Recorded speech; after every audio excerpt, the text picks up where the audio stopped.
Manufactured locally for the Carolinas.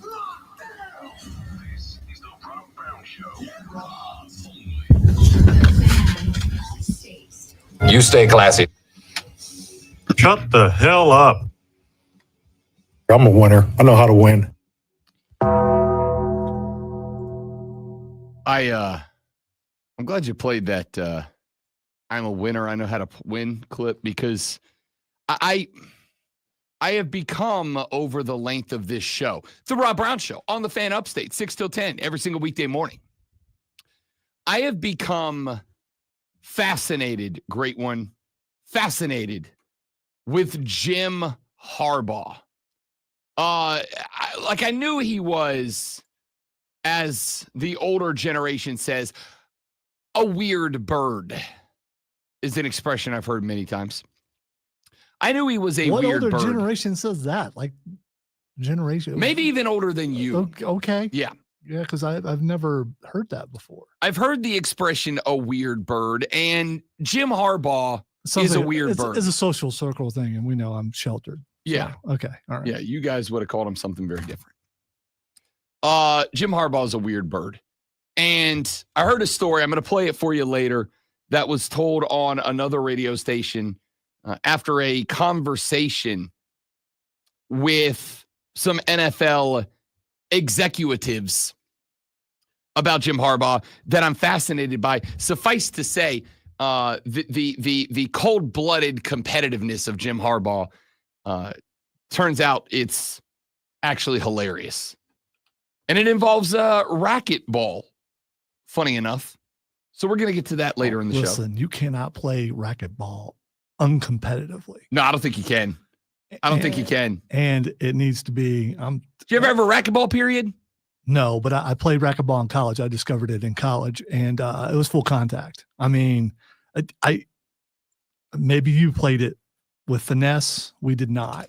I mean, so you're coming across. If I'm coming across and you're coming across, you're probably going to eat some concrete. See, I had a racquetball era when I was finishing up my college degree at the University of West Florida. Go Argos! I think it's very college, dude. I just, at least it was for me back in the 80s. It was very college. Without a doubt. It was very college, dude. We had a set of racquetball courts. By the way, real quick, no racquetball courts in the hood. There's just not really. You all know Lonzo Street AF. Listen, you say that. I should take you to my neighborhood sometime. No, I'm good. Okay. You've told me the stories. All right. I'm straight. Appreciate you. We had racquetball courts in the gym on campus in Pensacola, Florida, at the University of West Florida. My alumni, go Argos. Shout out to the A50. And for about 2 years, I had a run where I had early classes, and then I had late afternoon classes, and had a couple of hours to kill in the middle. And I would kill that time playing racquetball. There was a group of us that kind of naturally formed.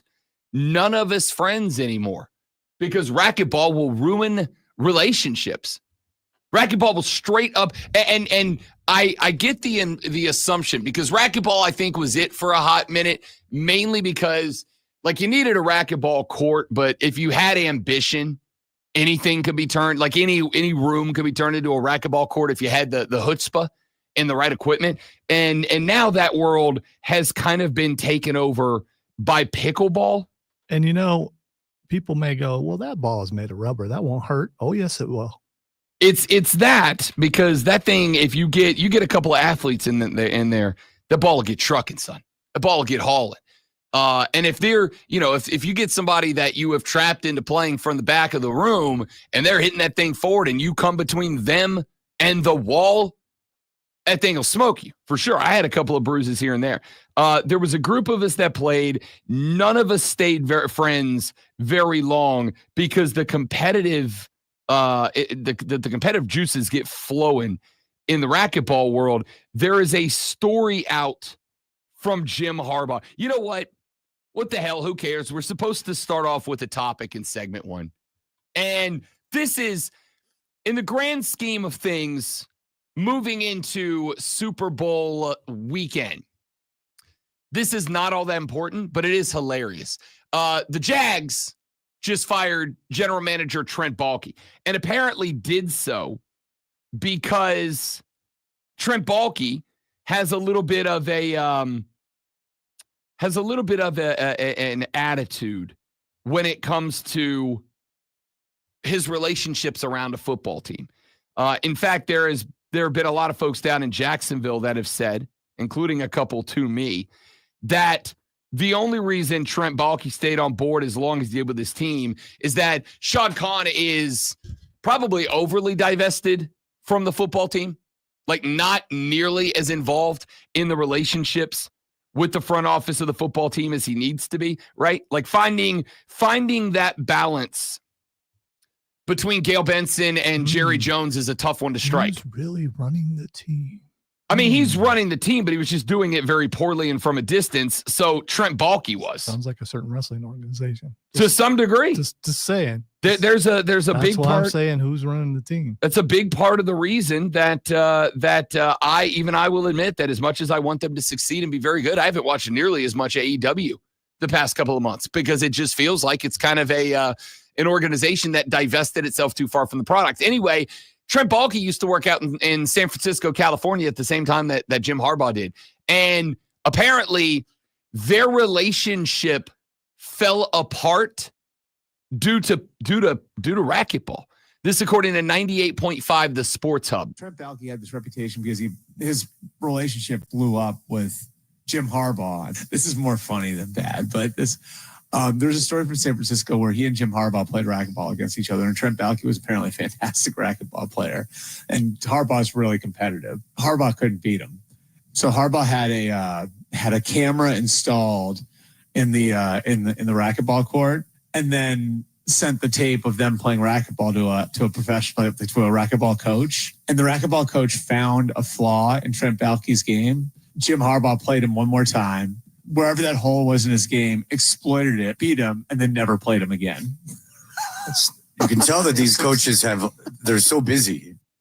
So he Connor Stallioned him. Jim Harbaugh got whooped in a racquetball game against his general manager.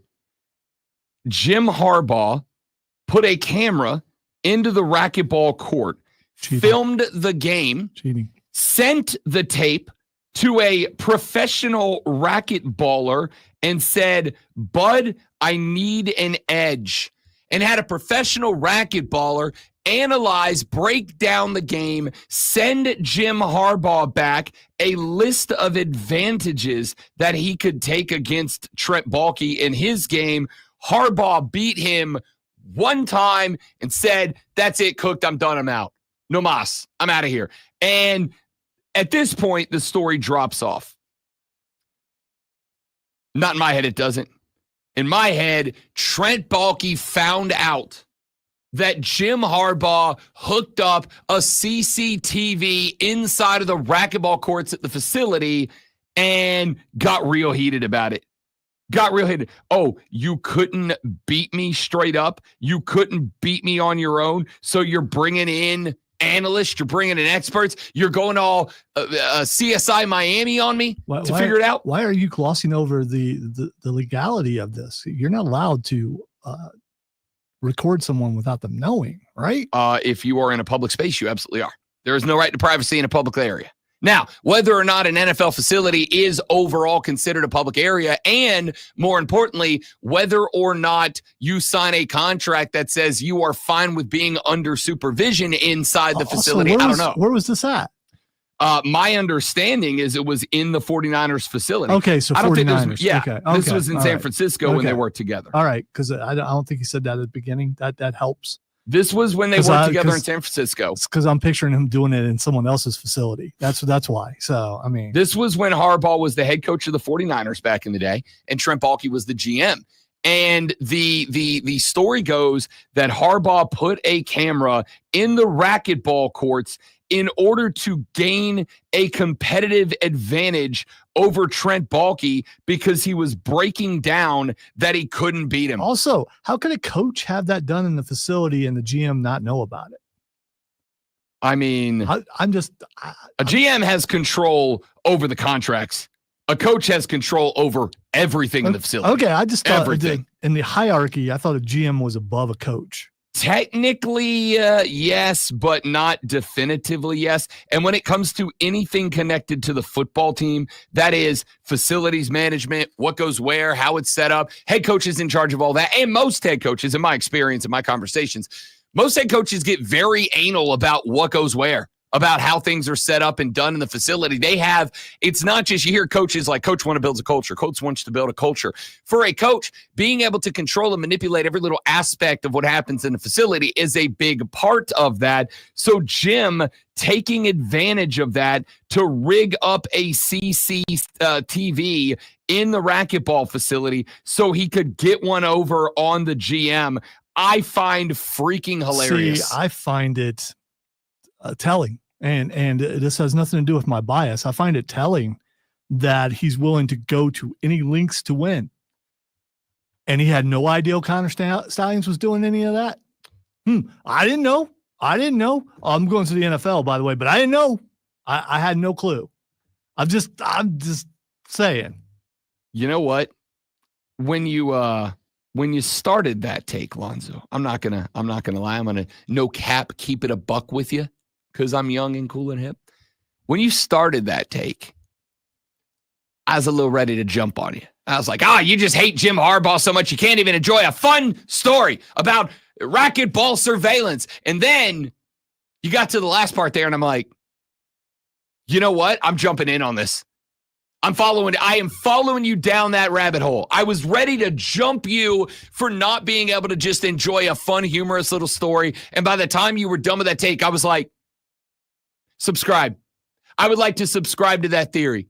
I am now all in on Harbaugh knew Stallions was doing what he's doing, because if you're the cat that is going to install, rig up, and run a CCTV on a racquetball court so you can get one over on an employee, you are absolutely the type of cat that's going to send some GA on the road against no-name opponents in order to get some tape on big-time opponents.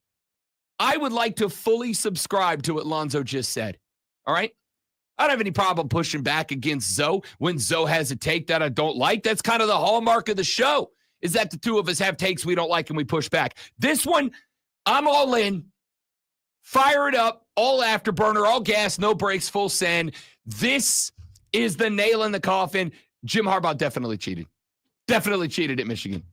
If he was willing to go through this level of law and order SVU surveillance in order to win a meaningless racquetball game between him and a fellow employee, a fellow high-ranking employee, he was willing to go through all that to win that game. Jim Harbaugh is absolutely the type of cat that would send Connor Stallions on the road to get some tape and give himself an advantage in a game. I think Zoe wins segment 1 is what I'm getting out of that. All right, we got a lot we got to get to on the radio program today. So far, I have given you 3 of the 6 keys to winning Super Bowl licks down in New Orleans, Louisiana. I've given you a couple of them so far for the Kansas City Chiefs, one for the Eagles. Today, I will give you numbers 4 and 5, another for Philly, another for KC. Tomorrow on the show, I will give you key number 6 to Super Bowl licks, whether Kansas City can get the 3-peat. By the way, if you do get the 3-peat, the 4-peat's in play, because Andy Reid said yesterday, I'm running it back next year, come hell or high water. You did see about the trademark thing, right? The trademark thing? For 3-peat. 3-peat's already trademarked. No, Pat Riley has given his permission for them to use it. Yes, nice. I think there's money involved. If I of recall. course there is. Yes. If money wasn't involved, he wouldn't have trademarked 3-peat. Of course he did. Well, since this whole thing's rigged, you'd think they would have already taken care of that. But I mean, what are you going to do? Pat Riley's got the trademark. Grabbed the trademark, a few decades ago. No, I mean, you would think that the money would have already changed hands if it's rigged and they already know that Kansas City's going to win thanks to the referees. Then you go ahead and you make this deal with Pat Riley outside of the limelight. You make that you make that deal months ago. Because the script's out, it becomes obvious. You gotta. It's it's kind of like the movie. If you go out there and in November, you buy or you rent the three-peat trademark from Pat Riley, that's Chekhov's gun. That's Chekhov's gun. You can't get away from Chekhov's gun. That's a flaw in movie writing and play acting. You can't do that. If you hang Chekhov's gun on the wall, the attention is brought to Chekhov's gun, and now everybody is looking and going, okay, we know it's getting used. Now we just got to figure out how. And if you trademark three-peat, that's kind of like when you have a character in a movie go, guys, I found some body armor, but it just covers up to here. It doesn't cover below my belly button. That guy's getting shot in the gut. You know it's coming, or else he wouldn't have said that. It's a throwaway line. It's not a throwaway line. It's a big deal. If they'd have trademarked the three-peat back in November, then the script would have been out, and there's no more drama in the National Football League. I don't know if Iron Man's going to be able to finish off Whiplash or not. I want to wait till the end of the movie to find out. I don't want to know midway through. There's nothing worse than sitting down to watch a movie and you get the ending telegraphed to you in Act 2. That's disappointing. All right. We're going to talk today quite a bit of Super Bowl. Coming up later on in the radio broadcast, it is one of America's favorite things to do. It is time to look for all of the weird prop bets for the Super Bowl. We got into it yesterday with our first one, which was the national anthem length. What we said it was 2 minutes and 2 seconds, I believe. I think it was 2:32. Was it that long? Yeah, I think so. Well, whatever it is. We're going to talk about that. What color Gatorade is getting dumped? Can we pick out a trend on that? You can actually place a wager. And I will say, the odds I don't love, but I might be willing to take the long shot. Will Travis Kelce propose to Taylor Swift? It can be bet on. Yeah, that's where did that come from? Just people are just deciding, oh, this would be a good time. I mean, I've seen it talked about and everything. Have there been any hints given or anything? I don't know. Just some people want to see that happen, and so they put it out there. a lot of people want to see it happen. Yeah, that's we what call I mean. those people Swifties. Yeah. I think there is the Travis Kelce. I think he addressed this yesterday, but the Travis Kelce retirement rumors have been floating around. The belief is if he's going to retire, of course, he's going to retire to go follow Taylor Swift, the billionaire, around the country. That's a pretty good, cushy life to be living. Does he want to follow his brother in the media? If New Heights becomes a TV show, it's going to be one of the most watched television sports shows out there. He's going to get paid probably more than it gets paid by the Chiefs to host it. Like, there's some thoughts out there. There's some rumors out there. So we'll do some weird props coming up later on in the show today. We'll get Denton Day in here later in the morning to talk about the Super Bowl. We'll talk a little basketball, too, as the continued fallout from the Luka Doncic trade spreads around the league. All that and more as we run through the fun and shenanigans for the foremost electrifying hours of sports entertainment. It's the Rob Brown Show on the Fan Upstate. I think the air just came on. My ears are sweating. Yeah. And of course, I wore a sweatshirt with nothing under. Give me 20 seconds, guys. Y'all stay right there. And I wore a long.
Someone forgot the loop.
All right, thanks for hanging in there, I guys. just want it to be cooler in here. That's all Yes. I care about. I think it's cooler. Maybe I'm just adjusting. I don't know.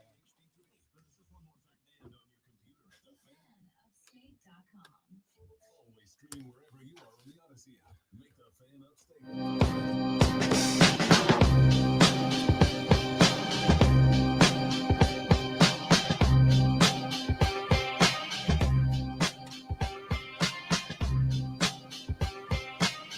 You stay classy.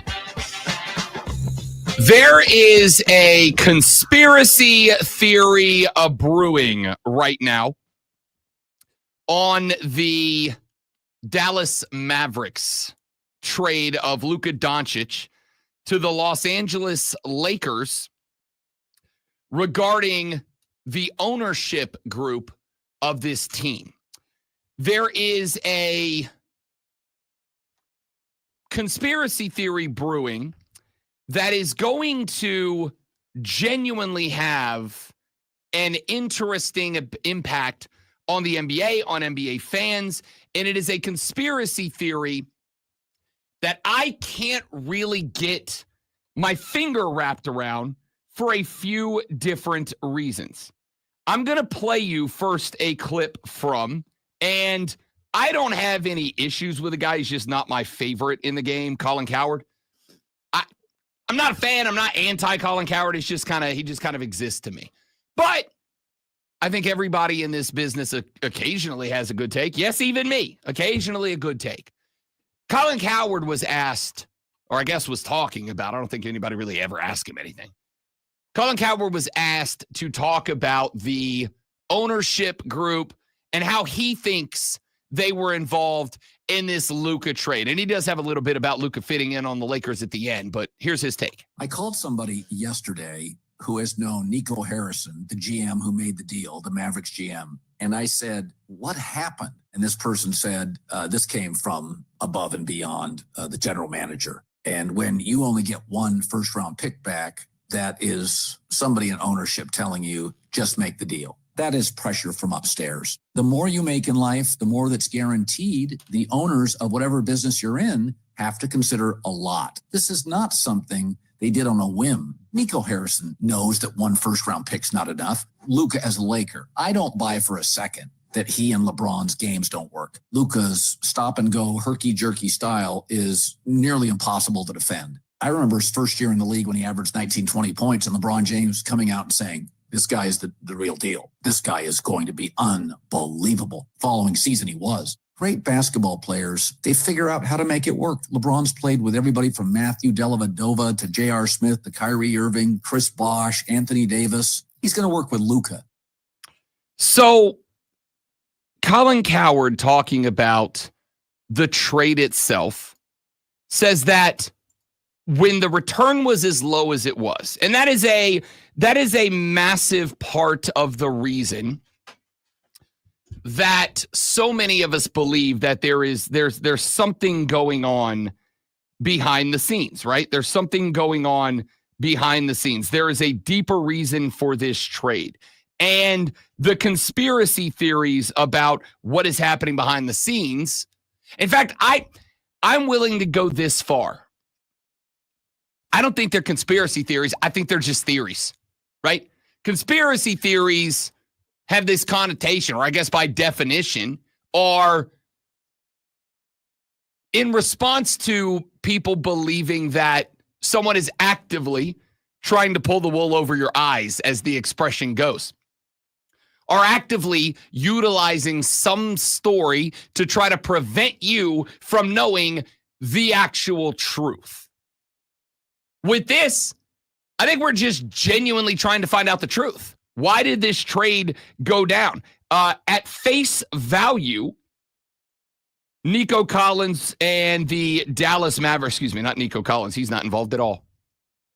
Nico Harrison, the GM of, and the Dallas Mavericks, the team, are doing their darndest to try to convince you that they genuinely just believe that Anthony Davis is a player that is a better fit for and gives a better chance to the Dallas Mavericks to win an NBA championship. Which, does anybody believe that? Like, does anybody? I know there's a couple of NBA players that have podcasts now that are out there going, oh, yeah, you put him with Gifford, you put him the rest of these guys. And it's like, guys, they got 2 big men already. Daniel Gafford, they got big men already. Anthony Davis is a 4 without a 1, and with Kyrie on the wing isn't enough to get it done. Nobody that I can't accuse of being hot takey genuinely believes that the Dallas Mavericks genuinely believe that Anthony Davis gives them a better chance to win than Luka Doncic does. And then there's a conversation about Luka's fitness. Luka Doncic reportedly got up to 270 pounds. Now, I would like to remind people, because I think that a lot of folks that maybe don't watch a lot of NBA have this impression of, and because of the way he plays, it's a fair one to have, but have this impression of Luka Doncic as like this undersized point guard. Guys, he's a 6'6", I would say, power guard, right? He can drive to the basket, but he can handle the basketball. He's a 6'6" guard. 270 is definitely heavy for him to be an NBA player. I'm not disagreeing with that. But also, 270 coming off of an injury isn't super shocking to me. Now, if he wasn't taking the recovery seriously and all that, honestly, I think at this point, that would have gotten out. I feel like at this point, what was the actual justification if there was a reason? And that, by the way, would be a valid reason. Even Pelicans fans right now are like, trade Zion. He's not taking this seriously. Get something for him while you can get something for him. Because frankly, we all know Zion Williamson, not even as old as Luka Doncic. When Zion Williamson's in his bag and he's in shape, he's one of the most dominant players in the NBA. But he just doesn't take it seriously. We had somebody that I trust very much from this area, from Spartanburg, a handful of days ago, text and say that there are folks from this area that have gone down to see Zion in New Orleans and are kind of bummed out because he basically just like goes home and eats and plays video games, right? Now, I'm not saying I need him to have the Mamba mentality and live in the gym from 3 a.m. to 3 a.m. every day, but I've heard him described as somebody who he just doesn't care. He's coasted on his natural abilities for so long that he doesn't know how to work when everybody else is more on par with you. And I understand that struggle. I told this story earlier in the week too. High school was easy for me. High school was easy for me. I didn't have to study. I didn't have to work. And then when I got to college, I got my ass kicked the first 2 years because I didn't know how to study. I didn't know how to work. I didn't know how to grind to make sure I had good grades. And I tanked my first 2 years in college because of that. Tanked them. So I get it. It took me a while to figure out, to learn, as my old man used to say, to learn how to learn. Not what you were learning, but how to learn it. Took me a while. I get it. The conspiracy theory that's flying around, well, I'll let Chandler Parsons get into it. I texted him and I said, I'm so confused. And he wrote back, that makes two of us. So that kind of tells you right there, he wasn't involved. And by the way, this new ownership, Patrick Dumont and Adelson family, they're business people, right? They're Vegas casino, real estate moguls. They know nothing about the NBA and basketball. So they have fully given Nico the keys to do decisions and make big, bold moves like this. So I believe Mark. I think this is just more of a shock. The comment he said now is coming to light about, filing on Monday, which obviously is getting pulled back to light. But yeah, I mean, I texted him and he literally said that makes two of us. So he's probably just as shocked as we all are. He was talking about texting there was Mark Cuban, the former owner of the Mavs. Of course, he sold 70+% of his ownership rights to the Dumont family and the Addison family. They are, as Chandler Parsons pointed out there, they are Las Vegas real estate moguls that were heavily involved in the casinos out in Vegas, their development, establishment, etc. And so the conspiracy theory floating around right now, and I frankly don't know that it's like really all that much of a conspiracy theory, but the conspiracy theory that is floating around right now is that the Dumont family and the Addison family who bought the Mavs from Mark Cuban did so with the angle of moving them to Las Vegas. Las Vegas is the hottest sporting market in America right now. We have an MLB team that is on the way there. We have an NHL team that is already there and made a Stanley Cup run once they got there. We have a WNBA team there, and it has been and an NFL team, obviously. And it has been no secret that the NBA is interested in joining its other leagues in Las Vegas. And so the belief was, they did this in part because a team that had Luka Doncic and was genuinely a Larry O'Brien Award finals threat, the NBA wouldn't sign off on that move. But if they strip this team down and kill it off, it becomes a little easier to make that move. And if they do all that and already have all the connections, they're good. Except here's the thing. The Addisons and the Dumonts sold every interest they had in Las Vegas to generate the revenue to buy the Mavericks. They don't have any properties there right now, at least not that I was able to find yesterday. They don't have any properties. They don't have any casinos. They don't have any gyms. They don't have anywhere to put the Mavs unless they were to jump in and, like the A's are doing, build their own team, build their own place to host them. Do they still have their connections, though? Just because you pulled out of everything from a place doesn't mean you don't still know all the people. Oh, I'm sure they do. And I would be willing to bet that if they wanted to move the team, there would absolutely be a handful of magnates out there. Magnates? Very rich people with influence who would go, I'm in, whatever I need to do. I want to be a part of this. So I could see this being legitimate. I could see this being real. At the same time, why would you want to make the basketball team worse before you up and move them to Las Vegas, Nevada? That it just doesn't play well with me. All right, we'll talk more about that later on in the show. When we come back, Let's get into some Super Bowl licks. Rob Brown, the great Milonzo, you. It's the Rob Brown Show. It's the Fan Upstate.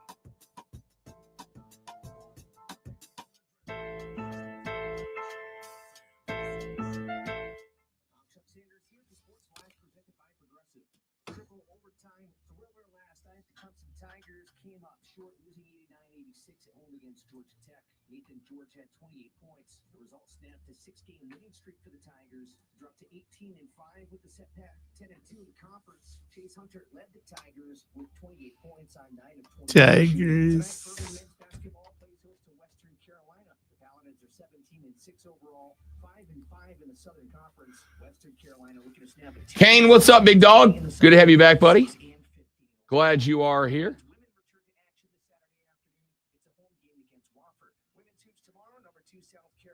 Is on the road at Georgia. The 21-1 Gamecocks riding a 16-game winning streak.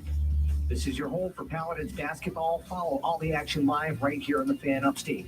Download the Odyssey app, search the Fan Upstate, and listen anywhere on your phone. Chuck Sanders on the Fan Upstate.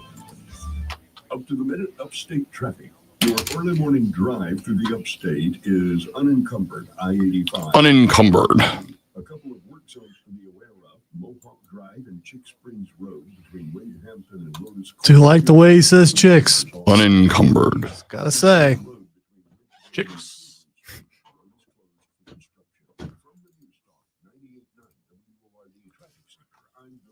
Unencumbered. South Carolina sports fans, I've got good news for you. Underdog is available to play right here in our state.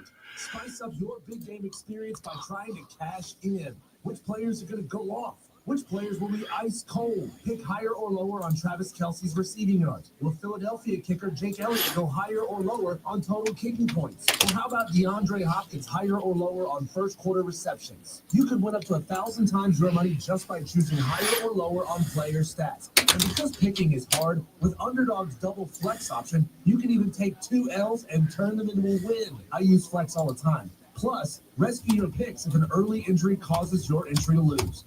And if you win, you can cash out quickly and easily. Underdog is the best place to play pickup. Download the app, sign up with promo code WORD, and deposit now to get up to $1,000 in bonus cash instantly. That's promo code WORD. Must be 18 plus and present in a state where Underdog Fantasy operates. Terms apply. Concerned with your play, call 1-800-GAMBLER or visit ncpgambling.org. Twin Peaks is the best in the game. Here, the ultimate lunch lineup boasts wall-to-wall sports and scenic views. When you're hungry and in a hurry, the Scratch Kitchen delivers lunch in the clutch. I mean, where else can you order a 29-degree draft beer and a quickie combo on your lunch break? Only at Twin Peaks, the #1 sports bar. Twin Peaks Scratch Kitchen scores every time. Dig into hand-smashed burgers, chef-inspired flatbreads, and more at your local lodge. Quickly, we don't have much time. This Liberty ad is already almost over. We only have a few precious seconds to remind people to customize their car insurance and save hundreds with Liberty Mutual. Okay.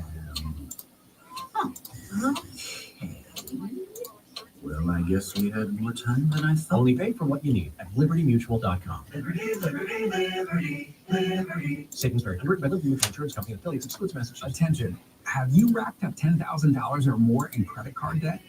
Are you barely getting by making minimum payments? With credit card debt reaching all-time highs, National Debt Relief is notifying consumers about significant debt relief options currently being made available to help those with overwhelming credit card debt.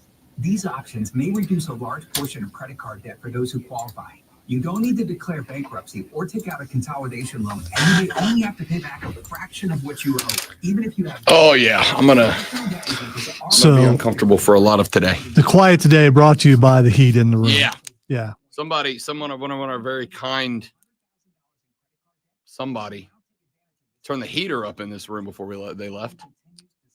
I still think I don't think that was on purpose. I think they think turning it the other way makes it air, and it doesn't, because it's different in other rooms. I'm about to put a very sarcastic post-it note on there. I think you should. We are revolutionizing the e-bike scene with new Dot Bike. Thanks to AmericanEagle.com, our online presence now features a dynamic e-commerce website that showcases the quality and affordability of our I guess it wouldn't be, it would still suck, but if the entire building was the same temperature, but instead you walk into the hallway in our offices, it's probably like 15 degrees cooler. And it just, They made the impossible seem easy, tackling digital challenges like pros. Check out the Blue Dot Bike website to see AmericanEagle.com's amazing work in action. Need the best in website and digital marketing solutions? AmericanEagle.com is your go-to. They've been a game changer for us, and they can be for you too. Visit AmericanEagle.com or call 877-WEB-NOW1. That's 877-WEB-NOW1. From the Ingles Market Studio, the Upstate, 97.7 FM Greenville, 97.1 FM Spartanburg. Always live from the Free Odyssey. Now, the Infinity Sports Network. Rise and shine, sports fans. Let's drink. Grab your coffee and get a jolt of.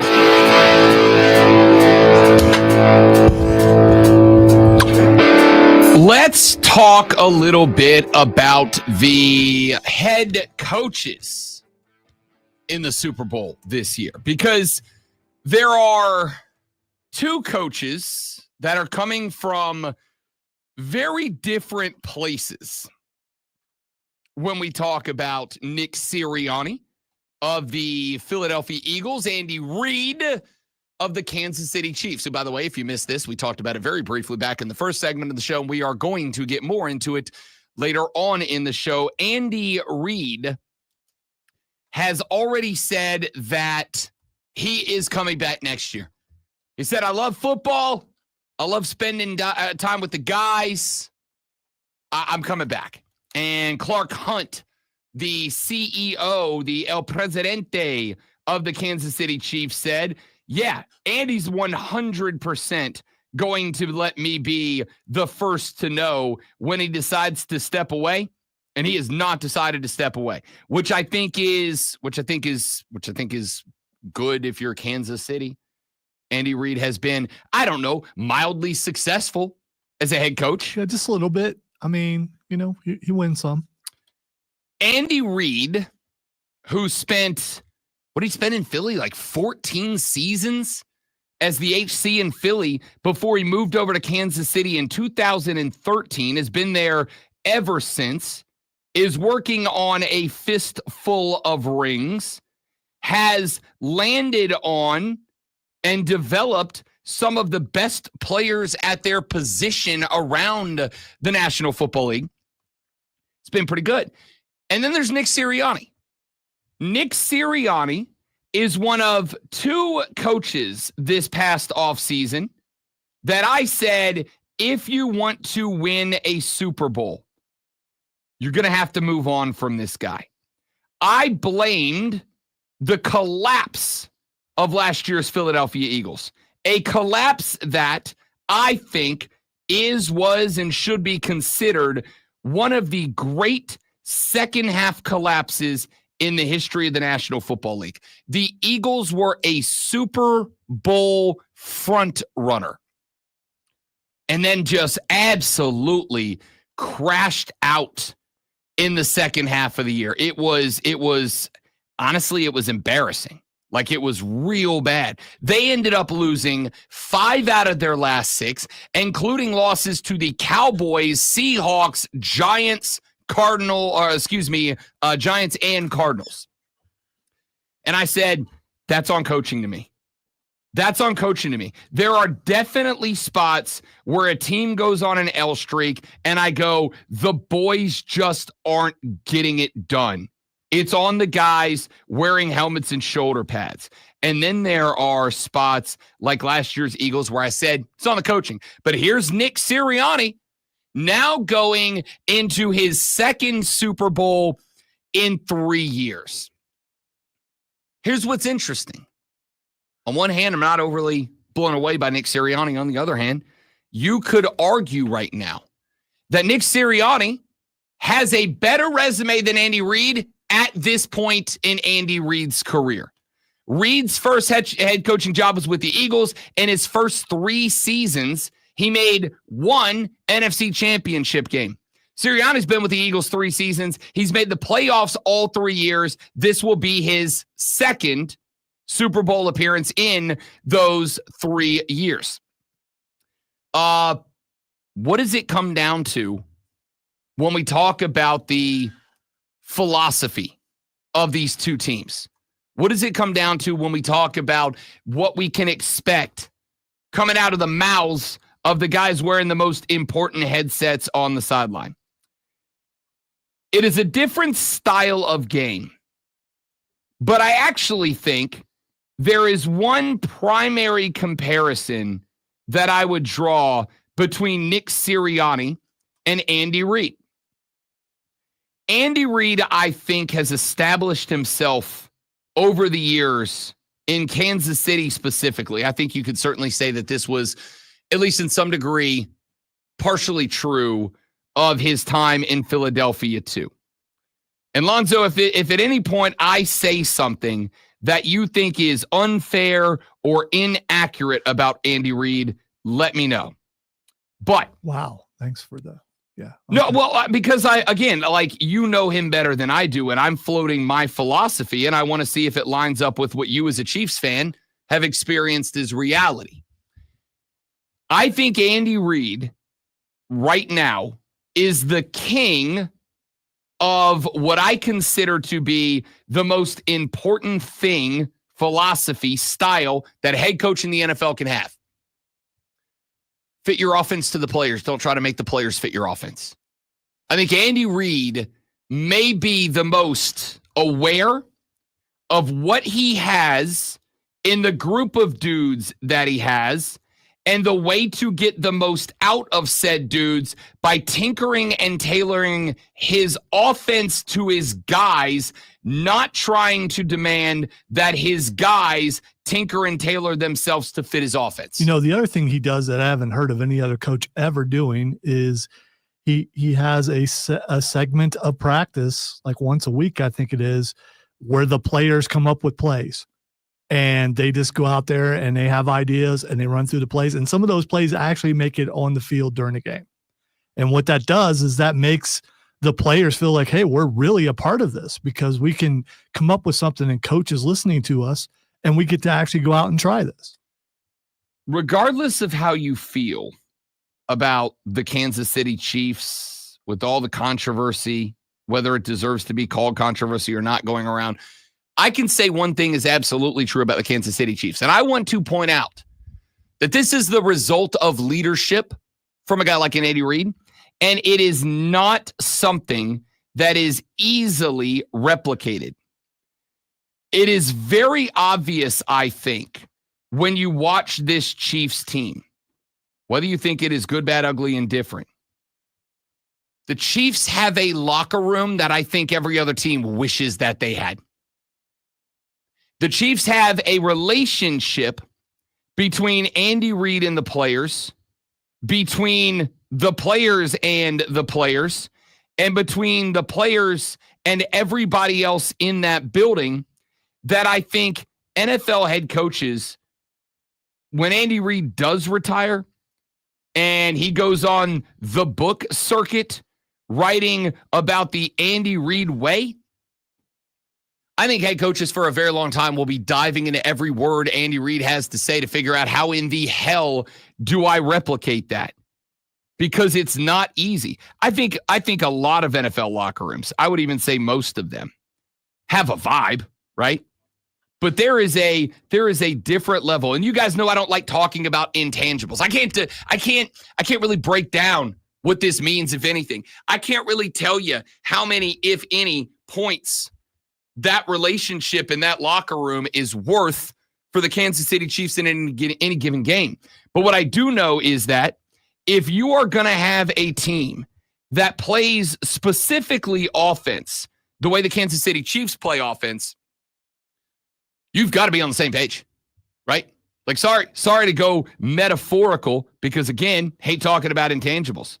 But the chemistry has got to be there. It has got to be that mentality of, I know where these cats are going to be before these cats are there. I know where they're going to go before they know where they're going to go. That is part of what makes Mahomes' improvisation so damn tough to spot. It's not just that Mahomes has these fantastic moments where he can spin out of a tackle and run off to the right and then be falling forward and throw a pass while his whole body is parallel to the ground, falling forward and still complete it. The only reason he can complete that pass, aside from just a wealth of natural ability, is because he's aware of where Travis Kelce or Xavier Worthy or whoever's going to be. How quickly did Xavier Worthy find his groove in this offense? And a part of that is, yes, great locker room chemistry, great chemistry between the boys. But the other aspect of it is go back and watch Chiefs games from like weeks 1 through 3 with Xavier Worthy. They were testing Xavier Worthy out in different roles in the offense. All right, are you a 9-route receiver? Are we a guy we're going to stick you out at the Y and say, hey, no matter what the play is, your job is to just put your head down and run that way as fast as possible and draw a defense? Is he an underneath guy? Is he a slant guy? And the reality is Xavier Worthy is kind of proven to be a little bit of all of that for the Chiefs.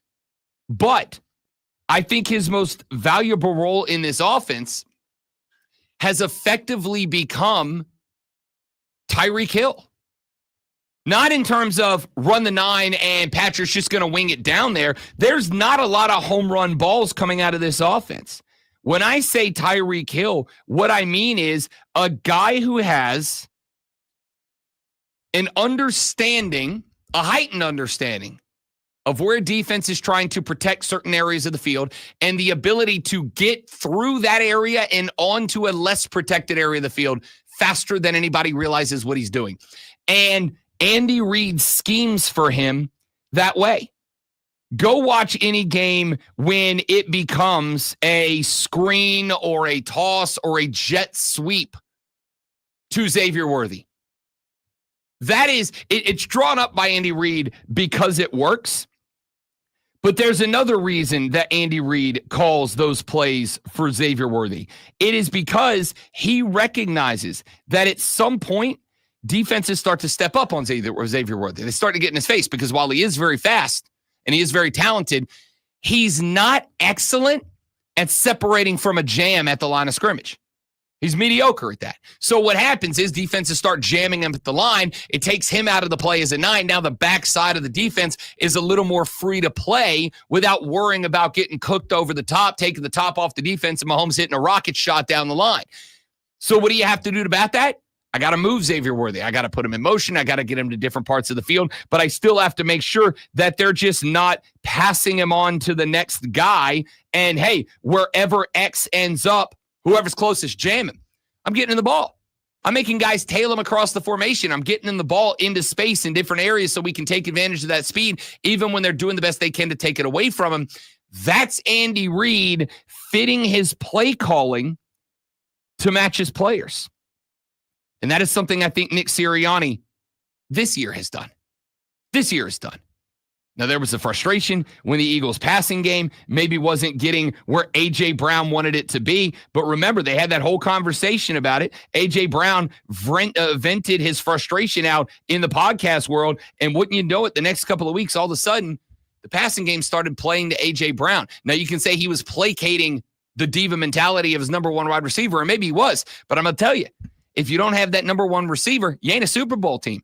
I think Nick Sirianni has handled this season exceptionally well, and that's from a guy who was calling for him to lose his job after last year.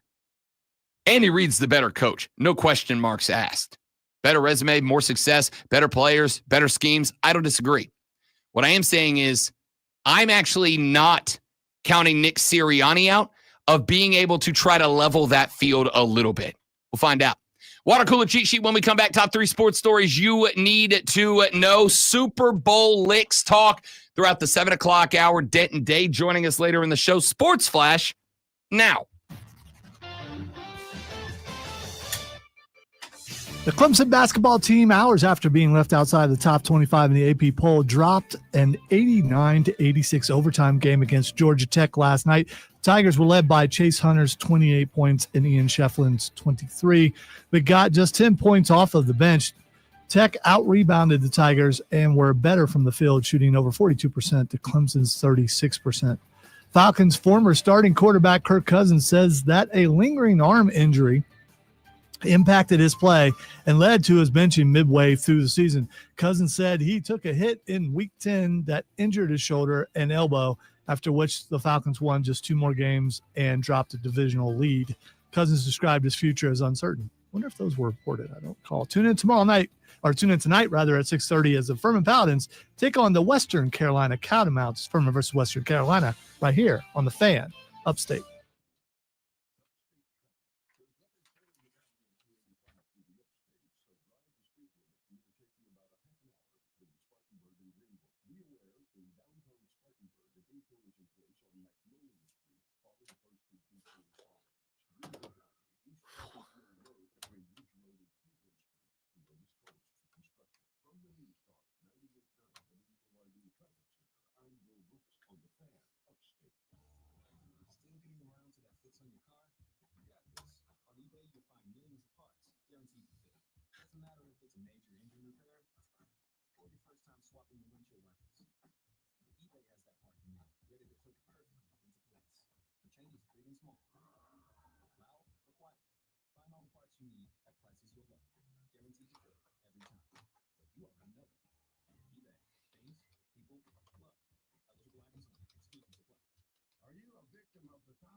Clemson did lose to Georgia Tech, King.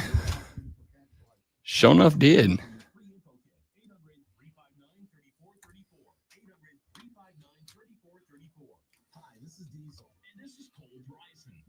Tuesday, February 25th, our friends at Ingles Markets are teaming up with American Legion Post 3 here in Greenville to help folks have a good Christmas dinner later this year. Please consider buying a $5 icon when you check out at your local Ingles Markets in the upstate. American Legion Post 3 has been making Christmases bright through the Goodfellows food drive since the 1920s. Over 100 years. This is organized in part by Scouts, Girl Scouts, Trail Life, Loft Cadets, church groups, and family. They'll prepare and pack more than 750 boxes of foodstuffs for local residents, organized to help the needy in the Greenville community have a good Christmas dinner. All recipients are vetted by and receive vouchers from the County Veterans Administration Office and United Ministries. And I just saw it on Sports Center, so I mean, you know. Please consider buying a $5 icon when you check out at an Ingles Market in the upstate. So I was listening to another local radio station yesterday afternoon because I just like to check in every now and then. And I won't say which one, but one of the hosts on a different local radio sports station in this market had a take that was identical to one that I had yesterday. Do I auto jump to they're listening and stealing my take? Or do I just go, maybe my take really wasn't as unique as I thought it was? I would go with that one, but, you know, I'm a little more positive. I mean, I'm almost flattered if they did.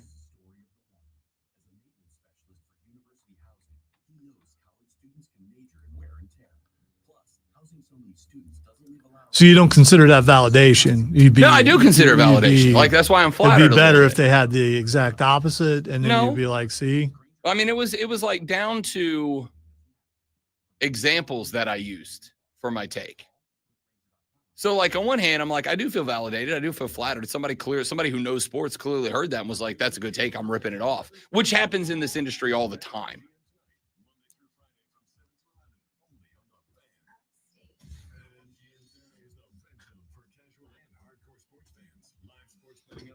So I try not to watch anything or listen to anybody else.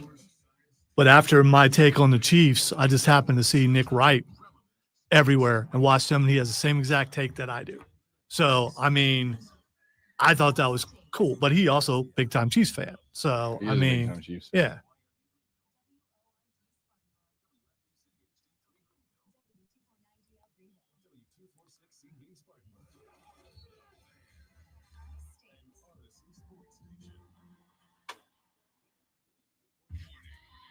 Check this out. For an official Rob Brown lockdown. Represents me to win. Yeah. Manufactured locally for the Carolinas. The Rob Brown Show. The fan upstate. America.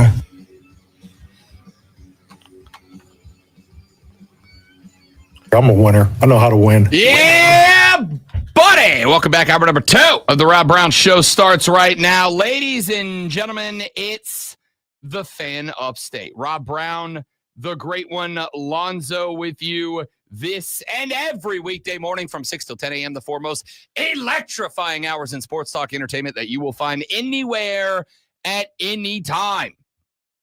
Rolling through a Super Bowl week here on the radio broadcast.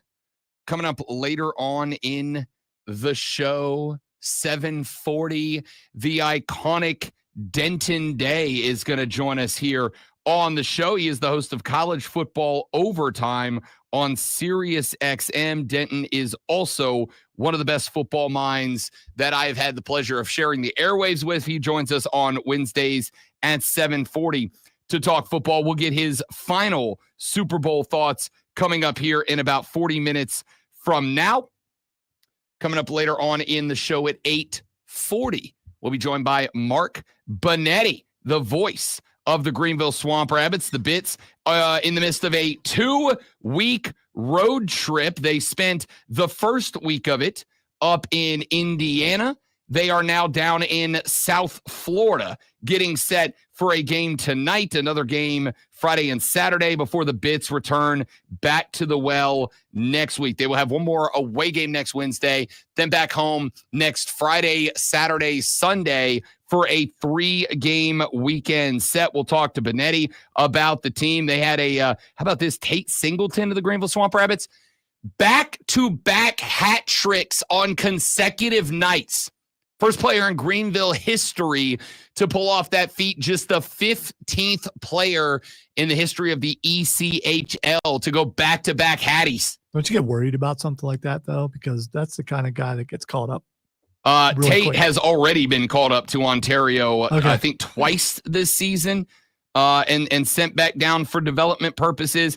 Came down, played, I think, one game at the well before they started this road trip, and then just absolutely on a heater. Also, a really quick question. So if they're on a road trip, can they be called up even though they're out? Oh, yeah. Yeah. Okay. Oh, All yeah. right. 100%. The level of hockey for the Greenville Swamp Rabbits is a developmental level. Obviously, the Rabbits affiliation is with the LA Kings. The stop in the middle is the Ontario Reign. And so if a guy like a Tater goes on a heater as Tater has done, they'll get called up to Ontario. But because obviously the level of play in Ontario is one level higher, just because you're on a heater at our level doesn't mean you're getting called up to auto-inject into the rotation or into the starting lineup. But we have had a couple of Bits that have been called up and then have ultimately made their way to the Kings roster. A couple of years ago, we had a keeper by the name of Bednard who got called up, and he ended up being on the Kings playoff roster for a game. So it's definitely happened. We'll talk with Mark Bonetti, voice of the Greenville Swamp Rabbits, coming up in about an hour and a half and check in on the Swamp Bunnies as they're on a long roadie before they come back to the crib for a 3-game stint next weekend. That includes a couple of big days, by the way. Stick It to Cancer Night is Friday night. That is one of my it's weird because you don't want to say favorite nights of the year. It's a night that I hope one day we don't have a need for anymore. But for right now, we do. It celebrates and honors fighters and survivors around the upstate and around the country. It's a phenomenal night. So we'll talk to Bonetti about that coming up at 8:40 Denton Day here in about 35 minutes from now. But It's 7:05 on the dot, 55 minutes till you got to get your behind in the chair at the office. And then, 7 minutes after that, you can take your first break. Walk down the hallway, talk some sports with your coworkers. You're going to talk sports. You got to know what's going on. You got to know what's going on. You need this. Are you ready for the playbook of the peculiar, the almanac of the absurd, and the encyclopedia of the extraordinary? Well, you better be, because we're diving headfirst into the 3 top stories that will have your coworkers saying, Are you guys sniffing on newsprint or something? before they take their first bathroom break. No. Here we go. Welcome to the water cooler cheat sheet on the Fan Upstate. The water cooler cheat sheet, the top 3 sports stories that you need to know before you get to the office and start talking sports this morning. When you do, this is what you will be talking about. Let's dive right in with item number 1. A head coach at the National Football League making an announcement that he would continue being a head coach in the National Football League is probably not something that is going to make the water cooler cheat sheet very often. But this head coach is not your average NFL head coach. Yesterday, down in New Orleans, Louisiana, the Big Easy, the Crescent City, head coach of the Kansas City Chiefs, Andy Reid, said he is running it back at least one more year. Reid said, as the Chiefs prepared for Super Bowl licks against the Eagles, quote, I enjoy being around the guys. I enjoy the football games. You can't put in the hours that we do and not enjoy it. So I really love the game. Clark Hunt is the chairman of the Kansas City Chiefs, said that he doesn't believe Reid is even close to the end of a coaching career that has, to this point, 301 career wins, including playoffs and Super Bowls, 3 Super Bowl championships so far. Hunt said, quote, he's always said that he'll know when the time is right, and I'm sure he'll share it with me before he shares it with everyone else. At least I hope so, but I don't sense that he's anywhere close to being done, end quote. So Andy Reid sitting on 3 rings, looking for number 4, looking to become the first head coach in NFL history to accomplish a three-peat. Says if the three-peat is successful, he's coming back to try to put up the 4. We'll see if that goes down or not. We'll talk about that more later on in the show, but let's get to item number 2. It has been a very interesting last couple of weeks for the Clemson Tiger basketball team under Brad Brownell. We mentioned that there was a bit of a slow spot earlier in the season. They had a 5-point loss to Memphis. They had a 3-point loss on the road at South Carolina. They've lost 1 game since then. It was a 74-64 loss to the Louisville Cardinal. A lot of people said, that ain't ideal. Turns out Louisville is pretty good at basketball this year. That became a loss that was a hell of a lot more understandable. Last night's a little less so. 89-86, your final. The Clemson Tigers fall in triple overtime to the Georgia Tech Yellow Jackets. 28 points out of Chase Hunter, 23 points out of the Chef and Shefflin, 15 for Chauncey Wiggins. Here's the problem you bumped into. You got 5 out of Victor Lakin. You got 5 out of Jaden Zachary, and you got a grand total of 10 bench points. Dylan Hunter had 4 points in 38 minutes on 2 of 7 shooting. Jake Heidbreeder had 17 minutes played, scored 6 points on 2 of 5 from the floor. That's just not good enough. It was a rough shooting night for the Clemson Tigers last night, just 36.4% from the floor, while Georgia Tech went 35 of 83, shot over 42% from the floor, and just about everything else went their way as well. Georgia Tech, 56 boards to 46 from Clemson. I don't know what you want me to say. This was an opportunity for the Tiger basketball team. This was a team that I said on Monday coming into this week, this is an AP top 25 team. Brad Evans, host of MGM Tonight. I do a guest spot with them every Tuesday at 8:20 p.m. Big college basketball guy. I have asked him about Clemson a couple of times. He has said that he thinks Clemson could be as high as a 4 seed in this tournament when the brackets come out in early March. But these losses, they can't happen. 18-5 now were the Tigers. They are now 10-2 in conference with losses to Tech and Louisville. I know what you want me to tell you. And this is a home loss, too, by the way. This wasn't on the road in Atlanta. You shot less than 36.5% on your own buckets. That's just not going to get it. Every team's going to have an off night. And for the record, they kept it to a triple overtime game. At least Clemson did not get blown out. That looks a lot better on the resume than getting squashed at home by a still, even after this win, sub 500 Georgia Tech team. And again, I don't dislike this Georgia Tech team. They're scrappy, they're gritty, they play a lot of defense, but they're still not good. This is the first L this year for Los Tigres that I look at and I go, that one's not acceptable.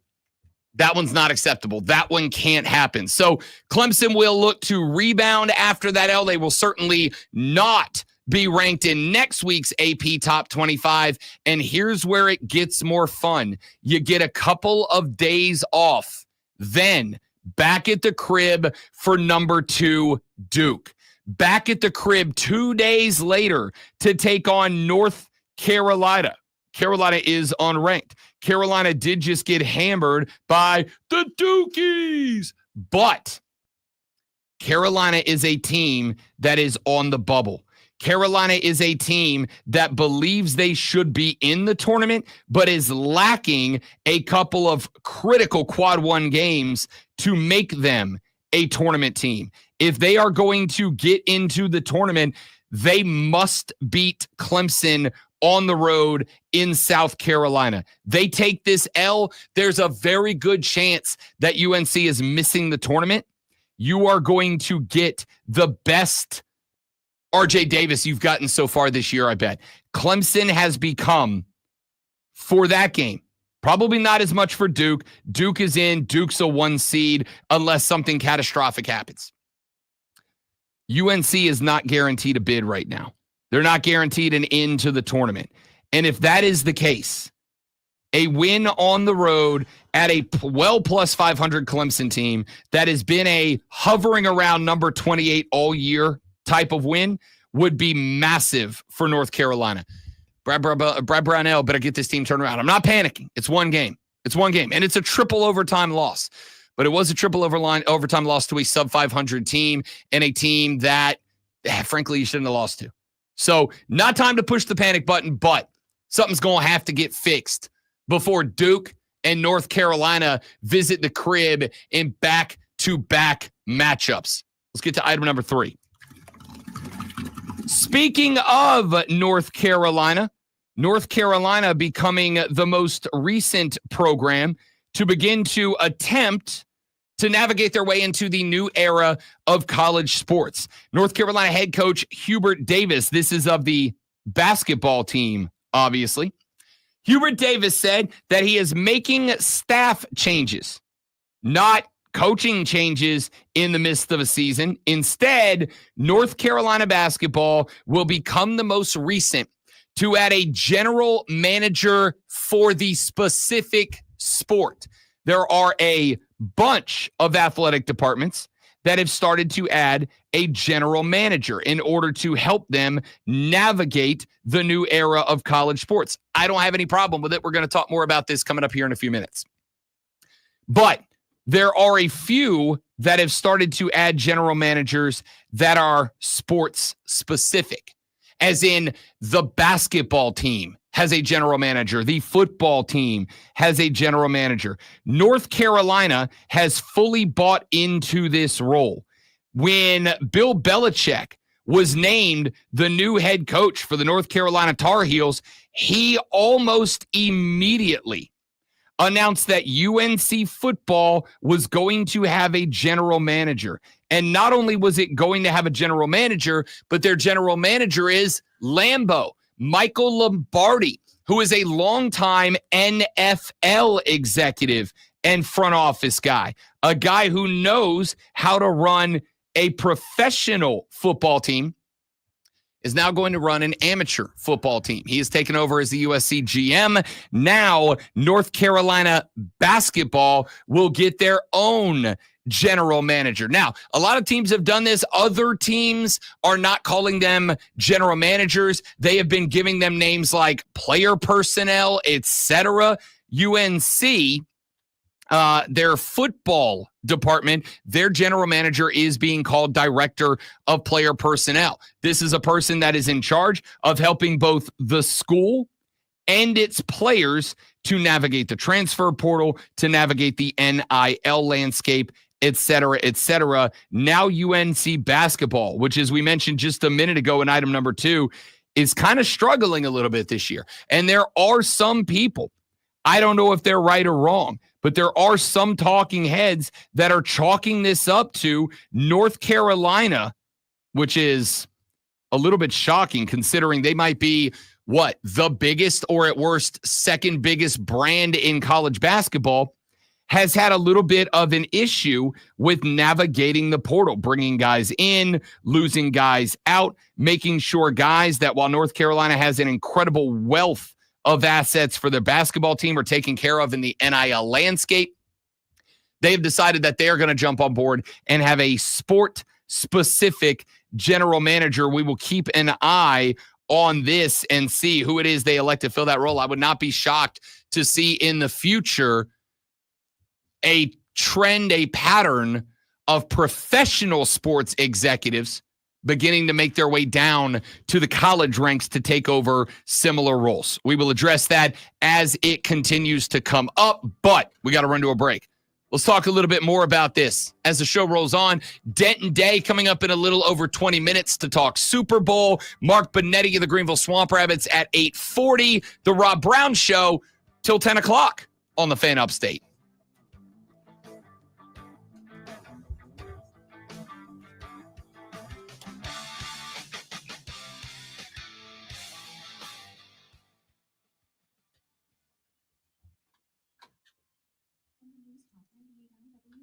They got Ramblin' wrecked. You're not wrong.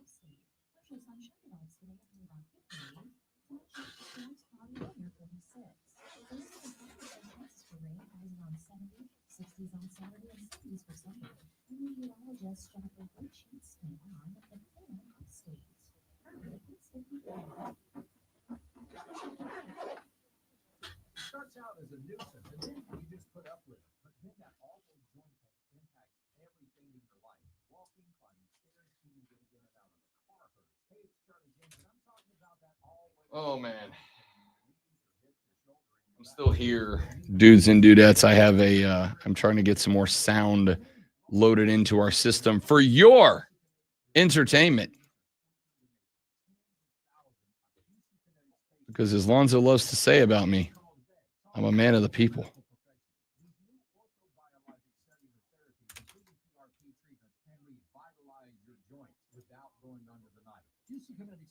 Prompt your body to heal and restore those damaged joints. You won't miss a beat, and there's no downtime. So give them a call at QC Kinetics today. Get a free consultation at 864-448-3772. That's 864-448-3772 in Greenville and in Asheville.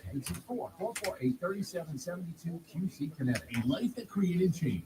We'll discuss as we take a bite out of history in the Bengals markets. Rosa Louise McCauley was born on February 4th, 1913 in Tuskegee, Alabama. History will know her by her married name, Rosa Parks. As a young girl, she watched white students zoom past her to school in a school bus, while she and her African-American friends had to walk. Rosa Parks once said, "The bus was among the first ways I realized there was a black world and a white world." She married Raymond Parks, who was heavily involved in the NAACP, and that helped grow her involvement in the civil rights struggle. In 1943, she became the secretary of Montgomery, Alabama chapter of the NAACP. These responsibilities helped grow her name recognition and status in the civil rights community all over the South.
The Rob Brown Show on your radio. It's the fan upstate, Rob Brown, the great one, Lonzo.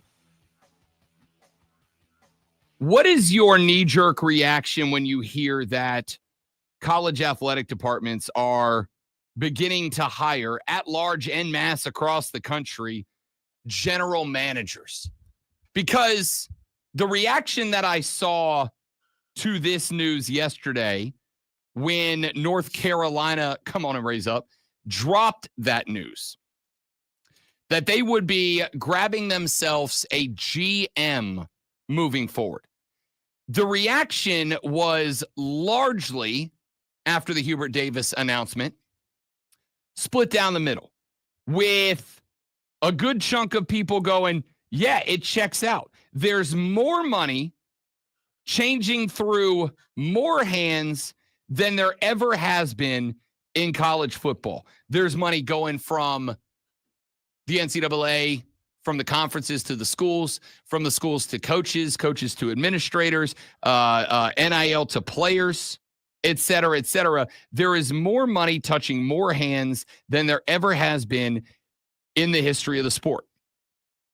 And when you have that much money making its way from one spot to another, I don't think it's a bad idea to have somebody whose job is to make sure that the right people are getting paid for the right reasons, that the right people are being handled correctly, that the money is being handled correctly, and that decisions involving that money are being handled correctly.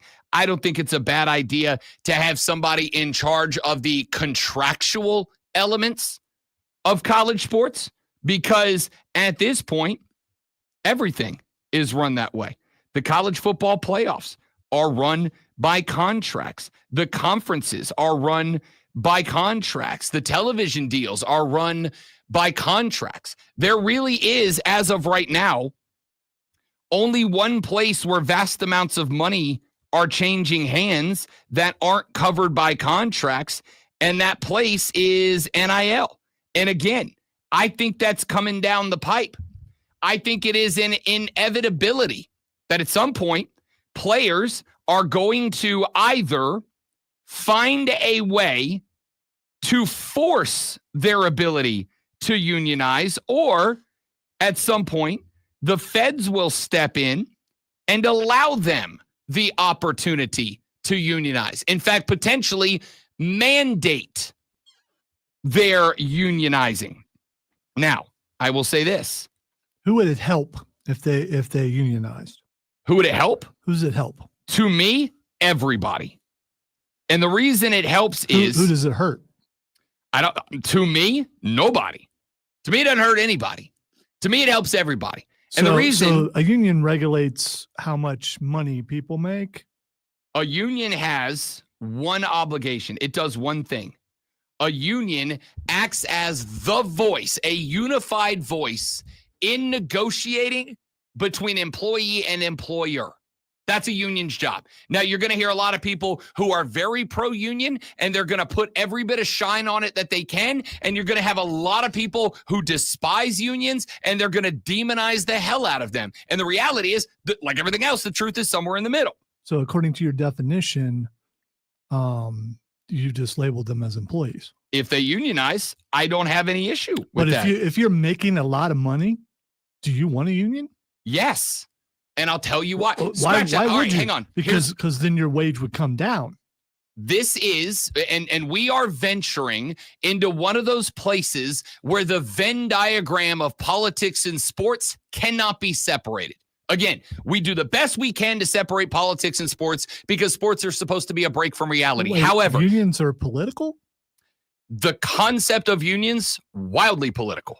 Wildly political.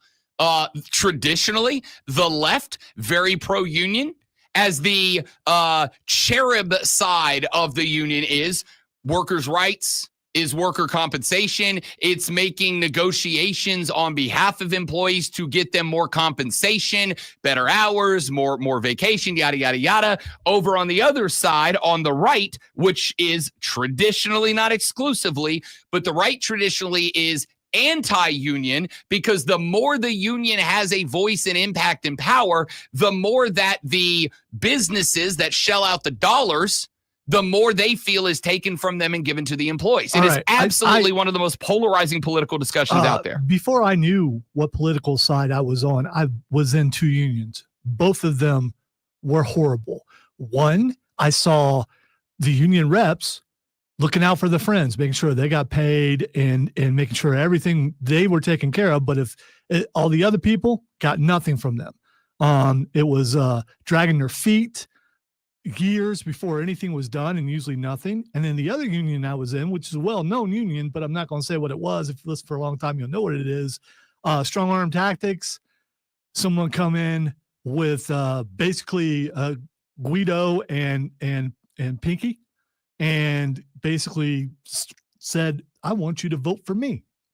So it was a fear tactic to where you went ahead and voted for them, got nothing out of it. So I don't think you've been in a union. I've been in 2 different ones, and neither one of them was a good experience. So if I'm that guy, if I'm that star basketball player, that star football player, and I'm making a bunch of money off of NIL, why would I want a union to come in and take my cash? So there's a couple of things.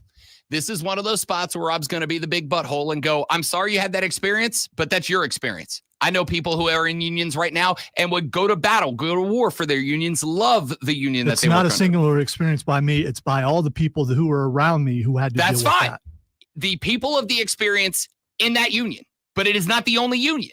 That is not the only one. 2 different unions. So in those unions like anything else, when you give a certain amount of people power, many are corrupted. Exactly why you don't want a union if you're a star player, because then you have to give your money for dues. You have to look out for everybody else. What do you care about everybody else? Take care of yourself.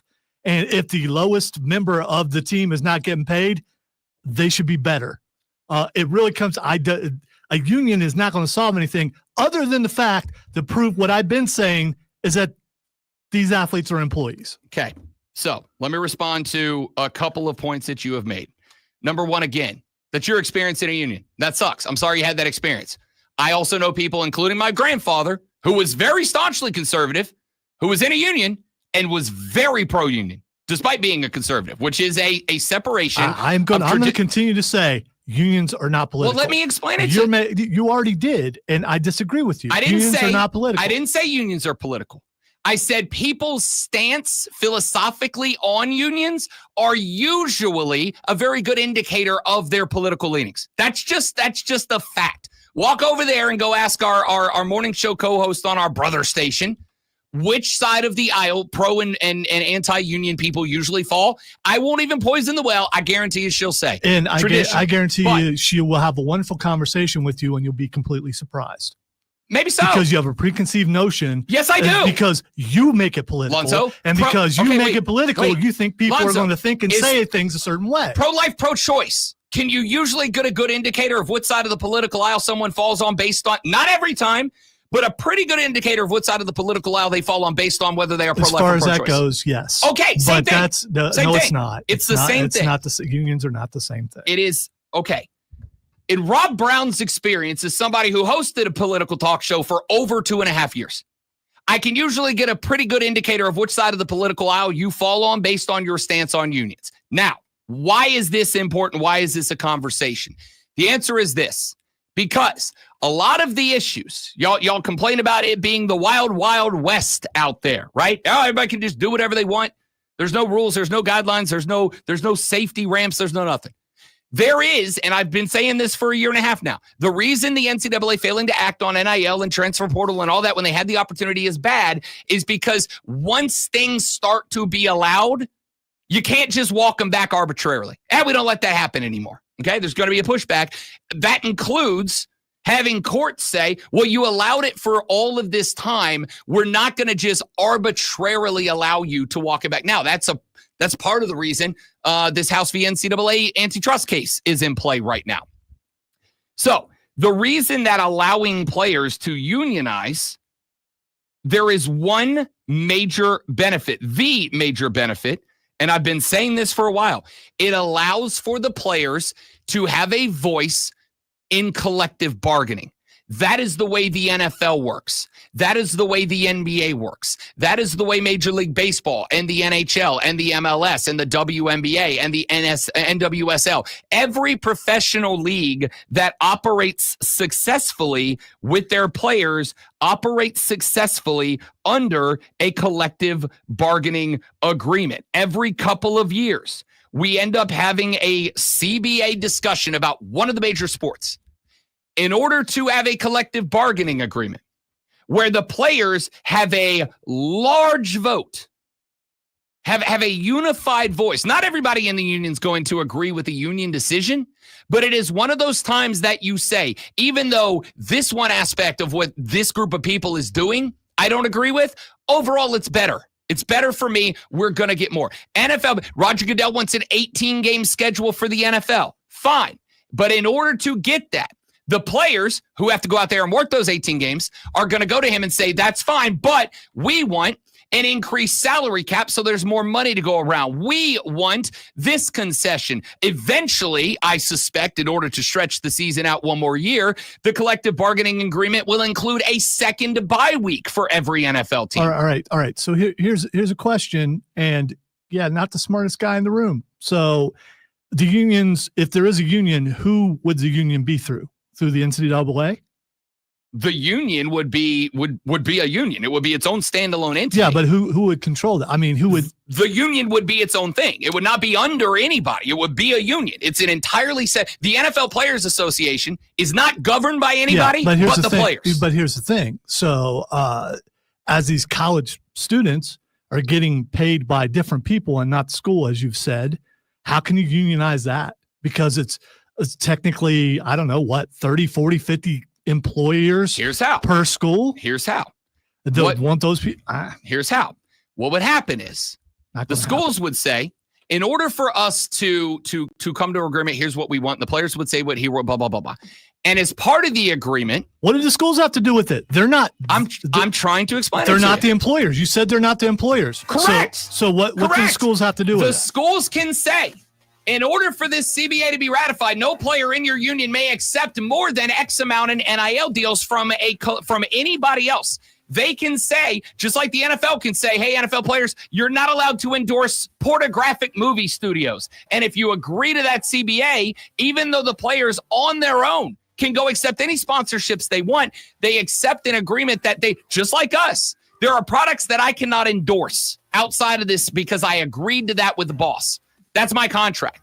There's a contract between the NCAA and the players union that says, in order for this CBA to be ratified, you can't accept this. And they could put a cap on the amount of NIL. And the players would go, we accept that cap on what we can make independently as NIL contractors as long as we get this back from the NCAA. That's never going to happen. It literally happens all the time. In college, never going to happen. It happens everywhere all the time. That's fine. Not going to happen in college. All right, we'll talk more about this later on in the show because there was a visceral reaction to North Carolina installing a general manager. I'm going to tell you, the professionalization of college sports, this is a part of that step. Back after this on the Rob Brown Show on the Fan Upstate.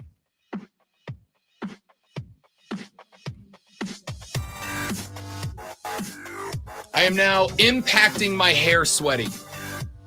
This is going to be slicked back like an NHL playoff mullet by the end of this show. All right, so I do obviously disagree with you, but I almost did not bring up the debate because I didn't want to get hot. In fairness. Because it's really hot in here. That was a good strategy.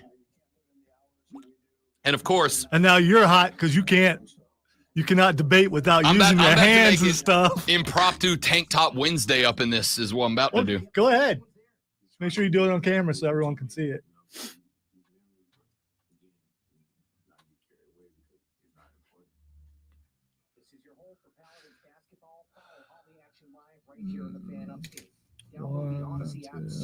I'm going for it. Go for it.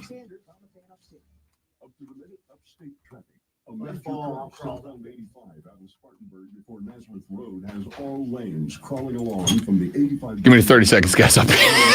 I'll be right back.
Quite literally, unfortunately, it is sweaty up in here today. And I mean that quite literally. It's soggy underwear, uncomfortable, hot in here. I try not to use the word swamp ass too often, but it's an accurate depiction today, unfortunately. I got to run out to a meeting after this show. And I'm going to tell you now, I got to go home and shower first. That's just how it's got. I have to. And on top of that, because it was like 45 degrees at my house when I left this morning, I put on a hoodie. By the way, dope new station branded hoodie. They are pretty sweet. I don't think I realized that we had those. We didn't. I specifically asked for it. I'm the only one with one. Okay. Yeah, I'm selfish. All right, fine. So they made one just for you. Yeah, I asked for it. Wow. And talent. We got sway around here. He didn't ask for like I don't know, pants and a tie. And I was on with Ryan Horvat last night, and Horvat reached out, or Horvat on the show last night was like, yeah, I was because we switched from the BetQL network to the BetMGM network yesterday. Officially, we are now the BetMGM network, and he said, I was out talking to some people in my BetMGM Tonight hoodie and my BetMGM Tonight pants, and I literally stopped them. I'm like, wait, you have branded pants? We don't have branded pants. I want branded pants. I want the Fan Upstate, like the old Juicy on the shorts back in the day, right? My wife has been looking for years now. I think they still make those. Unfortunately, are you talking about like right across the butt? Yeah. Unfortunately, they put those on like kids, exactly. They put those on like kids' clothes. Yeah, now, that was always weird. Yeah, it's definitely weird. They used to have the back when I was in college.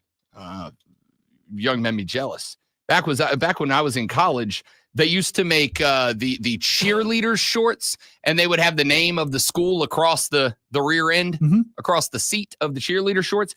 And of course, back in the day, South Carolina obviously had their nickname across the rear end of the shorts famously. No. My wife has been looking for a pair of those for years. Guess who else has been looking for a pair of those for my wife for years? I can't find them anywhere. If anybody knows where I can get some Gamecocks cheerleader shorts, I I'll pay you for them. All right. So when you talk about pants, they're not sweatpants. They're like dress pants. I'm talking about the ones at Horvat. I don't think he actually has the pants. Okay. All right. I think he was just being sarcastic.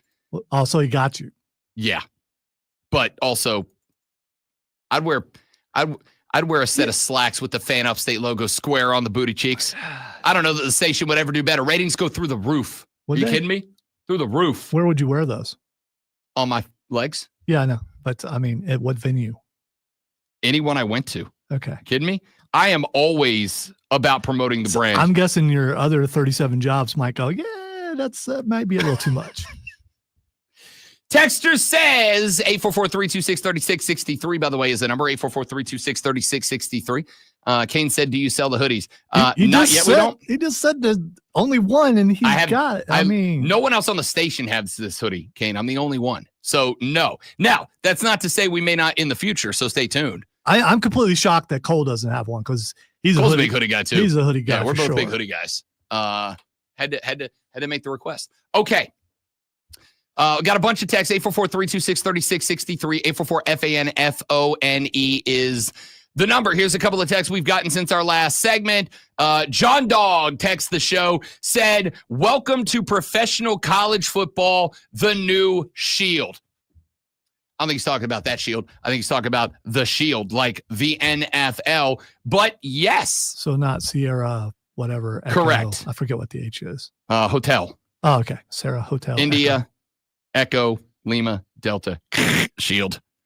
No, I think he means the NFL. And listen, when the portal and the NIL started becoming not just a conversation, because it was a conversation for a very long time, but started becoming a conversation as in, oh, this is happening. If you were listening to this show, because I was here when that happened, if you were listening to this show, you may recall me at that point in time saying, if the NCAA does not get out in front of this, if the NCAA does not start enacting its own protocols, guidelines, guideposts, safety rails, whatever you want to call it, now, this will become a problem even for me as someone who is very pro player. Traditionally very pro player. And that's not always to say that I'm pro player. There are definitely spots where I think players are overpowered in both college and professional sports, but generally pro player, if you don't start enacting your protocols and your guidelines and you don't start laying down rules now, it is easier to set up a bunch of rules and allow those rules to be challenged down the line, legally or otherwise, and then have a rule knocked down every now and then, have a protocol, a guideline knocked down every now and then it is to have none in place, have the players just start doing whatever they want and propping up rules and guidelines later. That was the philosophy at the beginning. The NCAA failed to act. Here we are. And I don't see a way back from it that does not involve the professionalization of college sports. Appreciate that text, John Dog. Keep them coming, 844-326-3663. Texter said, listening to Alonzo and Rob is like watching an episode of Tom and Jerry as a kid without the sound effects, and I love it. Yeah, I didn't pull a mallet out of a big brown nondescript bag or anything. So you're saying you're Tom and I'm Jerry. I think that's what you just said. I would say that if we had to. I'll take that because technically my first name. You probably. Yeah. Texter said, morning, Rob. Like usual, Alonzo is wrong. Unions absolutely are political. Anyway, this movement is one step closer to the major realignment in college football. The future money earnings will eventually outweigh the current earnings, and not writing new conference and TV deals will start costing money. Got a meeting to get into. Keep up the great work, Spartanburg J. That's a shame, Jay, because I was going to say, what an awesome text, but as usual, I'm wrong. I mean, I'm going to say lovingly in this case. Yeah. No, this isn't a lovingly, and I'm absolutely not wrong. And Jay is wrong. How many unions you been in, Jay? Take that, Jay. Take that. Jay in the meeting, who's not listening now and who definitely will not respond because he's in the meeting. He's got business. Texas said, Rob, you're wrong again. College athletes are not professionals and should not be unionized. What you need to do is have each individual player, that's important, sign an individual contract with the team. I would point out, Texter, that, again, the NFL operates with a players' union, and also the players sign contracts with the teams that they are currently playing for. So you're saying that college is just professionals and they're getting paid. I'm saying it is. I'm absolutely saying it's on the way there. I've never not said that. However, what I have said, you just won't say that they're paid employees by the college because right now they're not. But you will have to say that someday. Yes, I will. And when you say that, I will be very happy. I mean, sure. That's all I want. I will be. That's all I want. I'll probably just agree to anything you say after that. I will whatever be you say right now, and then when the change happens, I will still be right now. I just won't be right then if I continued. But when there is, and I do believe there will be, a players' union at the collegiate level that enters collective bargaining agreements with the NCAA or whatever entity is the NCAA's position at that point, then yes, I will be happy to say now it's professional sports played at the college level. I do think that is coming down the pipe. But again, Texter, a collective bargaining agreement by a union does not stop. I absolutely think, in fact, it's something I've said on this show a gazillion times. To me, the concept here of propping up a union is not the fault of the players. It is the fault of the NCAA. Because when it got to the point that this was becoming a reality, when it got to the point that this was no longer a hypothetical discussion, but that we were actively moving towards a transfer portal and we were actively moving towards players being allowed to accept money in return for the utilization of their name, image, and likeness. When we got to that point, the NCAA needed to hammer down, and they didn't.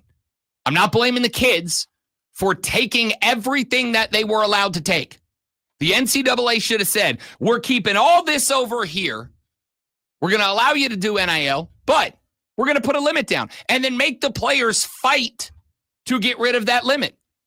You should have said, we're putting a $250,000 annual NIL cap. If you want to play for the NCAA, that's the most that you can accept. And make the players go fight that in court. They probably would have, and frankly, they probably would have won, but at least it would have pushed everything down the pipe. It will always be easier to put 100 rules on the table and make the people that are governed by those rules fight to knock those rules down to gain more than it is to just let people do whatever they want and then try to rein it back in later.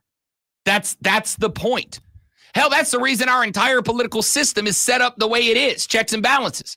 Nobody, theoretically, has the power to just do whatever they want within their political office.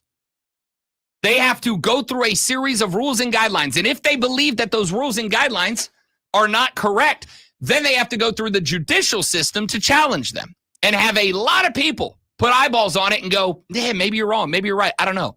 But the NCAA didn't do that. They just opened the door. And once the door is open, don't be shocked when everybody in the neighborhood comes in and starts taking you stuff. That's how it gets played. Texter said, let's see here. Corn Chip said, I got my fan hat and Planet shirt. I'll be Odyssey's walking billboard. Diesel said he was still waiting on B93 underwear. Okay, he doesn't work at B93, so that's kind of weird. Why would he want B93? Are you sure you got that right? That's what Corn Chip said. I know. I read the text, but are you sure you got that right, Corn Chip? I don't know, but ladies and gentlemen, because I can tell you that that's not the kind of music that Diesel listens to. So stay tuned for the first opportunity to purchase the Rob Brown Show boxers and thongs coming to a store near you soon. If you're going to do that, they need to be the Rod Brown, not the Rob Brown. The hot Rod Brown undies and thongs coming your way soon. Give your gift, give your lady the gift of the Rob Brown Show underoos coming your way soon. I feel like that's a pet project that I have got to undertake now. Can I get Rob Brown Show boxers available in stores? Texter said, as I've always said, working in cybersecurity, you make it as strict as possible in the beginning because it's easier to stop the bleeding from a paper cut than it is a gunshot. That's from Joey. Yes, yes, yes. When you are in charge of setting up regulations, you set up as many of them as you can, and you circle back around and challenge them later. And that way, when you knock down a regulation, you don't have the floodgates opening. If you have no regulations, the floodgates are just open. And good luck stopping that. Texter said, I missed the Tigers losing to Tech segment. Sorry, Tiger fans. ACC is not it this year. No, it's not. No, it's not. They have what? One team in the AP Top 25 from this week. Now, I think a part of that, as we have talked about with ACC and SEC football for a long time, is a bit of that circular logic. That is to say, well, if every team in your conference is ranked in the top 25, then every game you play is a top 25 win or loss. If no teams in your conference are ranked in the top 25, then none of your games are top 25 games, and you're not going to get credit for them. I do think there is some element of that, but also this basketball conference ain't a basketball conference anymore. I don't know if it's going to stay that way forever, but it's not right now. Spartanburg J texts back. He said, Lonzo, I'm always listening. Oh, you ruined my shout out. I was going to give him a shout out. Oh, sorry. Fine. I could not read it in the creepy voice. Okay. Well, yeah. Texas said, Rob, why would the players give up the freedom that they have to unionize and get less? It doesn't make sense for them. No. See, what you're thinking is, and I think Lonzo did the same thing, is the only benefit you get is paying for a union. No. A union has the ability to organize an agreement and arrangement with the NCAA or whatever power structure and get more for them for everybody. It can get more compensation time. It can get higher regulations and limits. And neither is the texter. This is about the individual, not the collective. If you are a high paid star, what do you care about everybody else? You're trying to get yours. Right. And so, but here's the thing. So if you think that everyone up there thinks, hey, let me help everybody, they don't think that way. They don't. You ever watch The Bug's Life? Yes. You know, at the end of The Bug's Life, the ants realize that if there's a gazillion of them and there's only a handful of what are they, grasshoppers that they can overwhelm, how many star athletes versus how many just football players are there? There's a hell of a lot more of football players. By the way, speaking of The Bug's Life, I keep trying to keep things in order, in line, and you keep trying to go out of the line, which causes confusion. When people say I'm wrong, I'm going to address it. What do you want? Sports Flash. Hard to run the ship when the helmsman keeps looking at, look at that island. Look at that island. The Clemson basketball team, hours after being left outside of the top 25 in the AP poll, dropped an 89-86 overtime game against Georgia Tech last night. The Tigers were led by Chase Hunter's 28 points and Ian Shefflin's 23, but got just 10 points off of the bench. Tech out rebounded the Tigers and were better from the field, shooting over 42% to Clemson's 36%. If the Chiefs win on Sunday, the possibility of a four-peat stays alive after head coach Andy Reid announced yesterday he has no plans to step away from football. The 67-year-old Reid coached 14 seasons in Philadelphia before joining the Chiefs in 2013. And he's won, some Super Bowls there. So tonight at 6:30 as Furman Paladins take on the Western Carolina Catamounts and basketball action right here on the Fan Upstate.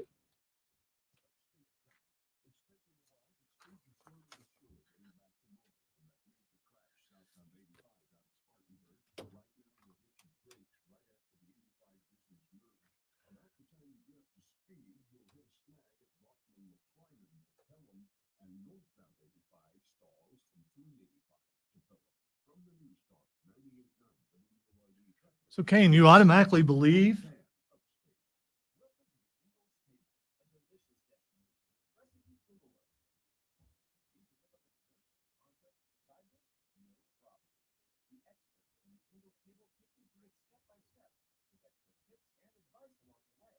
Sorry, trying to tie my shoe. It's difficult. You automatically believe they're a Clemson fan. I mean, they're a South Carolina fan. When you started out the show acting as if you didn't know that they lost in overtime? Maybe it's someone who just woke up. Maybe it's someone who wants all Clemson all the time talk, like there isn't other places for that.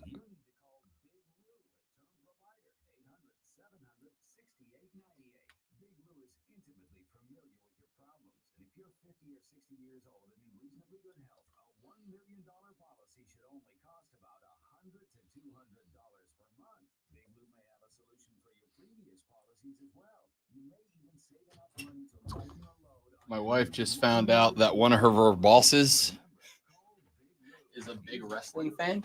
Like high-level executive bosses is a big wrestling fan. Not a surprise. She's like, he's all like good people out even there. on casual Friday, suit and tie, hair's always great, wears a Rolex, whatever. But apparently he had a Royal Rumble party on Saturday. And I was like, here's what you do. I'm going to tell you how we move you up. When the WrestleMania comes around, you get an invite to that party. I'll go with you. I'll butter him up being his wrestling buddy. We're gonna brown nose you some points here. I got you. Unless he's anti every wrestler that you're into, and then that could cause a problem. No, if it's gonna get her a raise, I can fake it. Wow. Who do I need to be a fan of to get you a raise? Well, at I'll least do it. you definitely have working knowledge of all of them. So the only way to fake being a something is to have intimate knowledge of it. I can fake. Give me any wrestler, and I can make an argument for why they're good.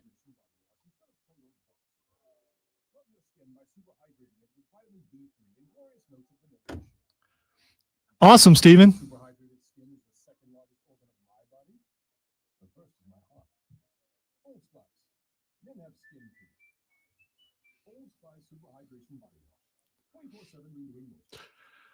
I thought of my new reply. You don't know unions, brother.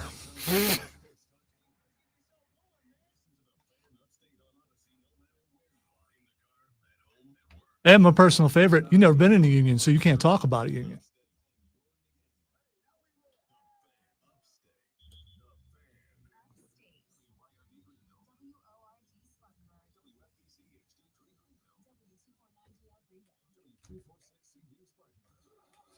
And the Patriot. Who was the Patriot? Was that Buff Bagwell? Who was the Patriot? The Patriot? The wrestler back in the day. He's talking about present day wrestlers. He's not talking about obscure or was that Hulk Hogan? I think it might have been Hulk I was Hogan. going to say, are you talking about when Hogan was Mr. America? No, I think the Patriot. Why do I think that was Buff Bagwell? I have to look it up. Oh no, there was the Patriot.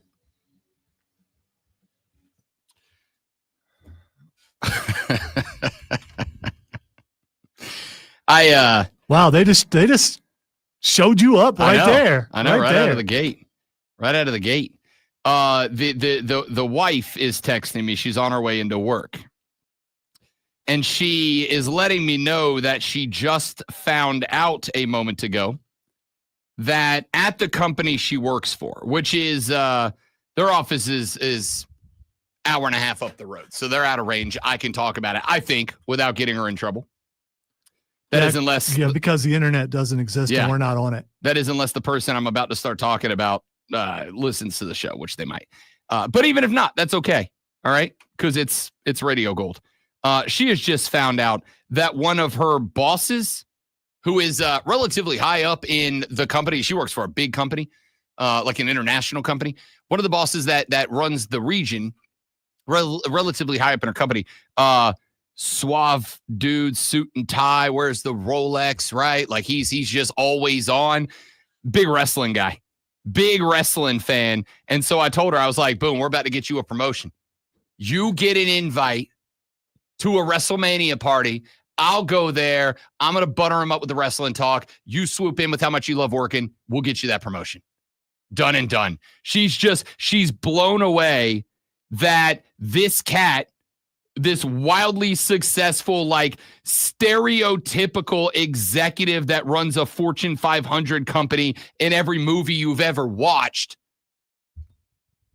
threw a Royal Rumble party last Saturday. She's like, I don't know why I didn't get invited. I'm like, he doesn't know you're a wrestling fan. You know, you just got to tell him Drew McIntyre's your guy.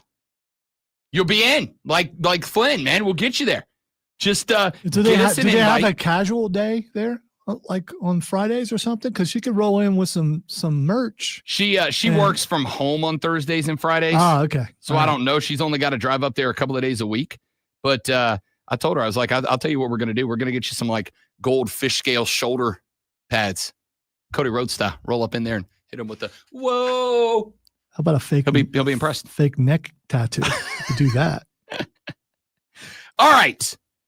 We have got a lot more we got to get to here in the 8 o'clock hour of the radio broadcast, and that includes the audio blitz. By the way, I do apologize. Denton Day, who was supposed to join us in the last segment, shot me a text just about a minute before we came back on the air. I should have said this and let you all know that you tuned in to listen, that he is unfortunately not able to make it today. He is working at his real job up in D.C., and they are having calamity, chaos, and catastrophe inside their studios. Well, that stinks for him. Yes, it does. That way he doesn't get to slam the Chiefs again. Yes, it on his is. way out the door. Yeah, he feels bad about it. He will join us next week for a Super Bowl recap after Super Bowl licks down in New Orleans, Louisiana. But we will roll on with the audio blitz. Let's start with this one, the MLB Network's Hot Stove Pod is a podcast that talks about the baseball off season. I don't know if there is a sport where fans care more about the off season than any other sport. Matt Vesgerzian is a host on the Hot Stove Pod, and he was talking about the Atlanta Braves and a relatively quiet offseason for the Bravos. We've been asking all offseason, when are the Braves going to do something? Well, they went and got Jurickson Profar, the 31-year-old outfielder from San Diego, had a career year last year. He talked a little bit about that, but he explained why it is he believes that the Braves are having a quiet offseason. Oh, you have got... They might already be wrapped up with the Profar signing, and here is why. One really important detail, Alex Anthopoulos shared this over the weekend on MLB Network Radio. The Braves are increasingly confident that Spencer Strider is going to be able to pitch for them early in the season.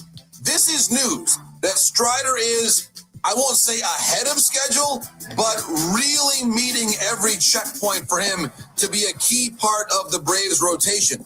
And the way that Alex described this on MLB Network Radio is this, that if you look at the way the Braves rotation looked at the end of the season, that even with all the injuries they had, they still made the playoffs.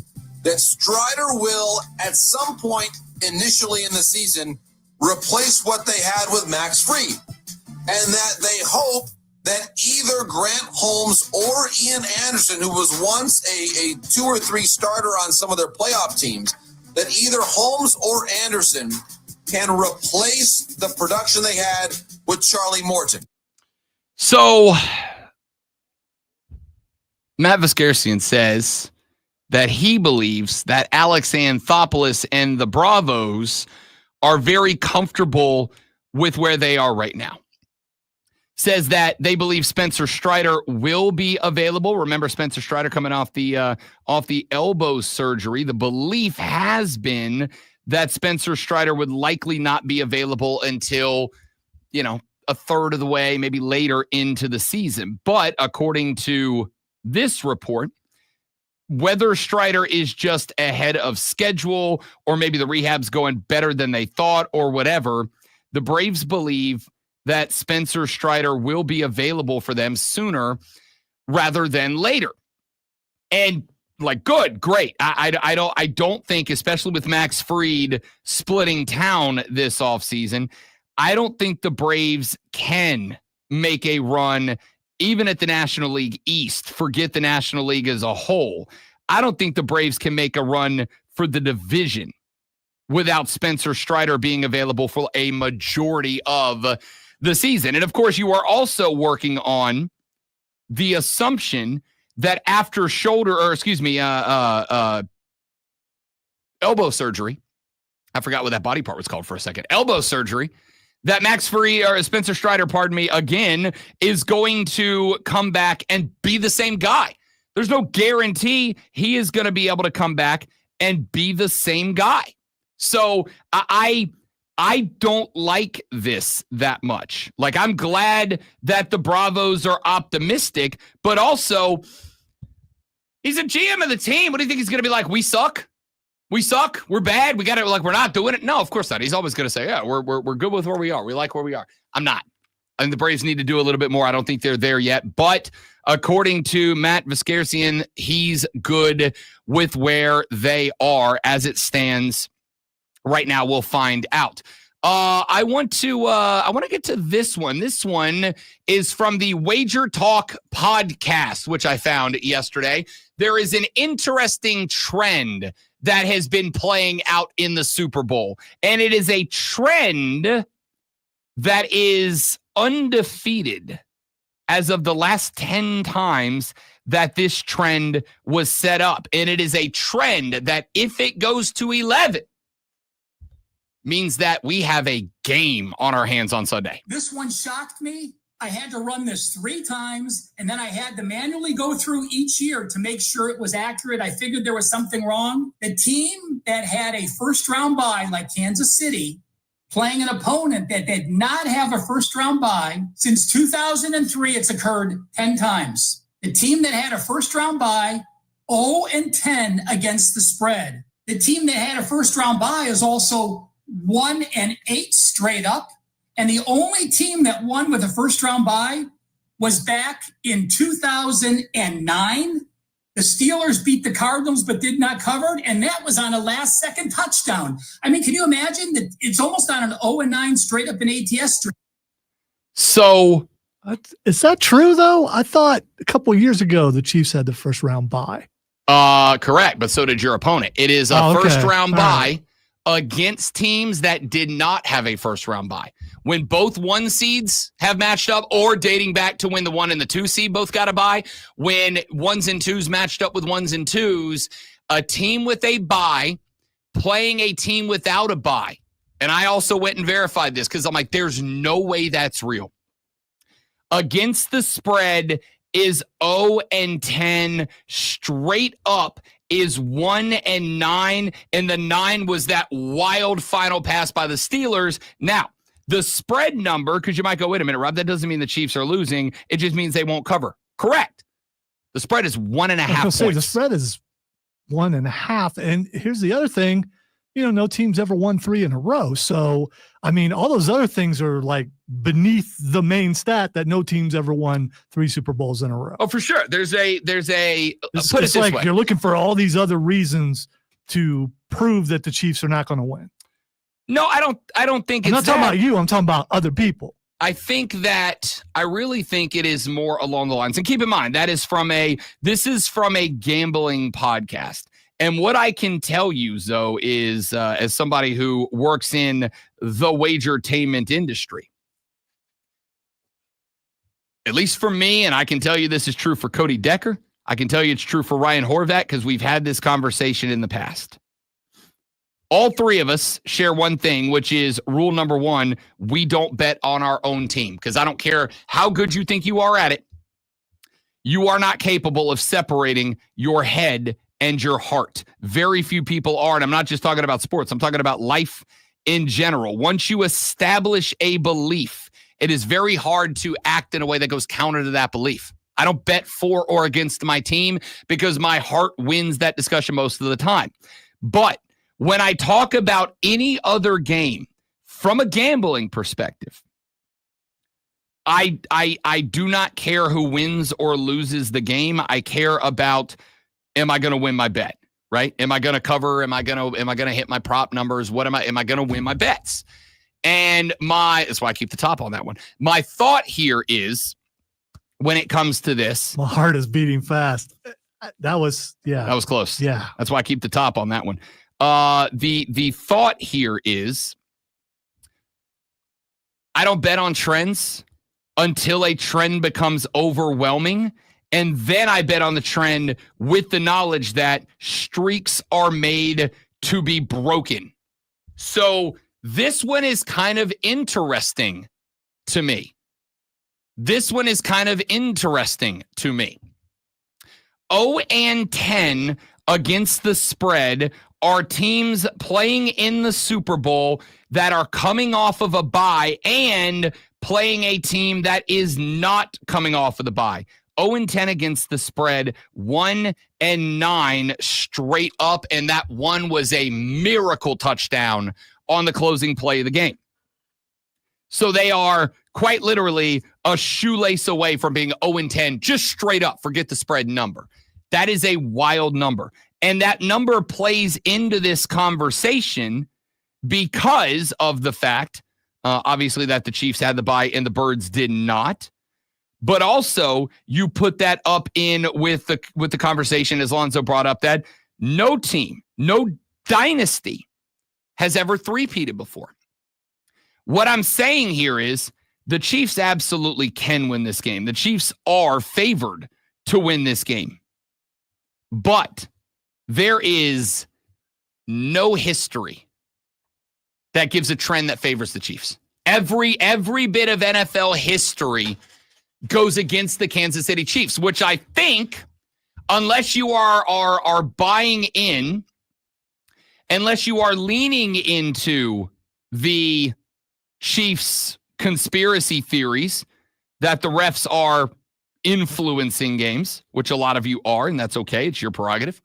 Unless you're buying into that conspiracy theory, the Chiefs are playing against every bit of history, and that would make a Super Bowl victory by the Kansas City Chiefs, frankly, that much more impressive, right? Like Ryan Horvath asked me last night, he's like, what is, if you're in charge of the local paper, what's your headline on Monday for an Eagles victory? What's your headline on Monday for the Chiefs victory?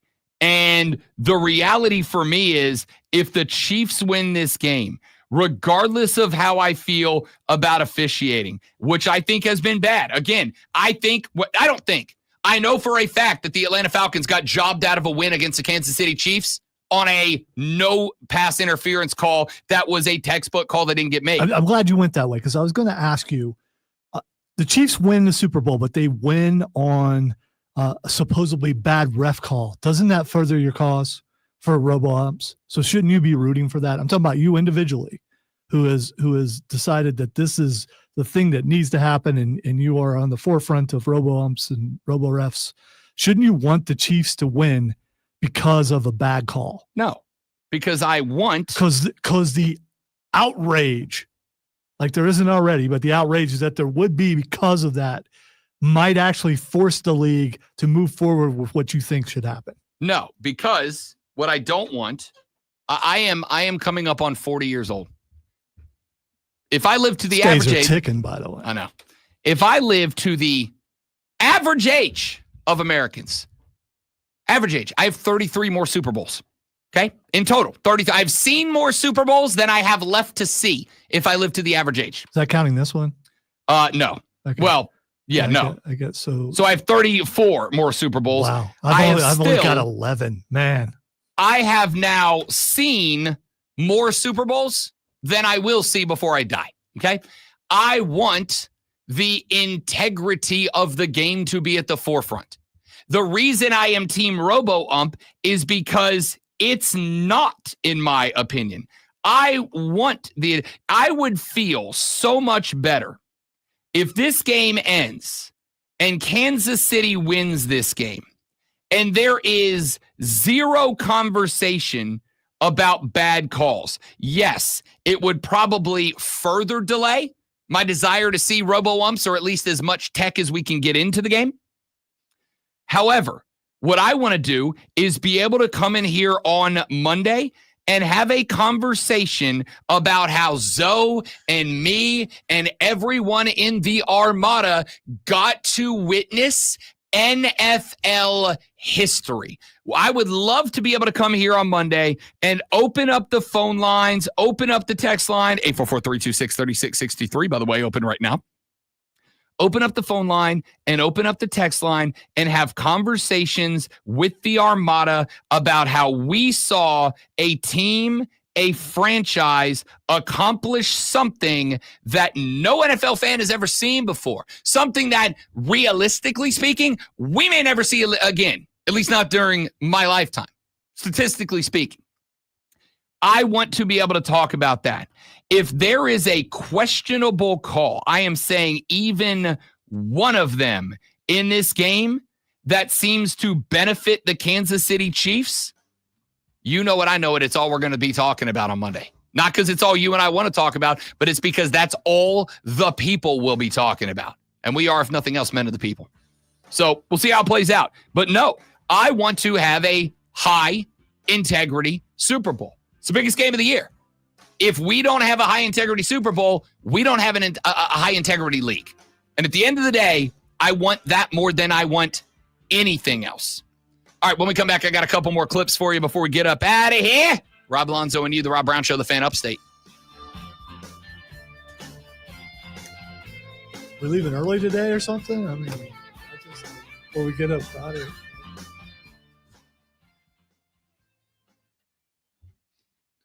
I also must leave the room. We shall return. This is a fun thing. Yeah.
If I have like 3 tabs open, I start to feel my ADHD kick in. I had that argument with a host who I was producer for over a decade. It's like, close some windows, it'll move faster. I need all these. Well, then you need your computer to go slow. I will say this, and I appreciate this. Google Chrome recently added a feature that if you have more than X amount of tabs open, I think you can set the number, but if you have more than X amount of tabs open, then it will only load tabs that you have open and active. So it won't let any background tabs keep running script. It'll freeze that tab until you go back to it, and then it'll reload everything it's missed.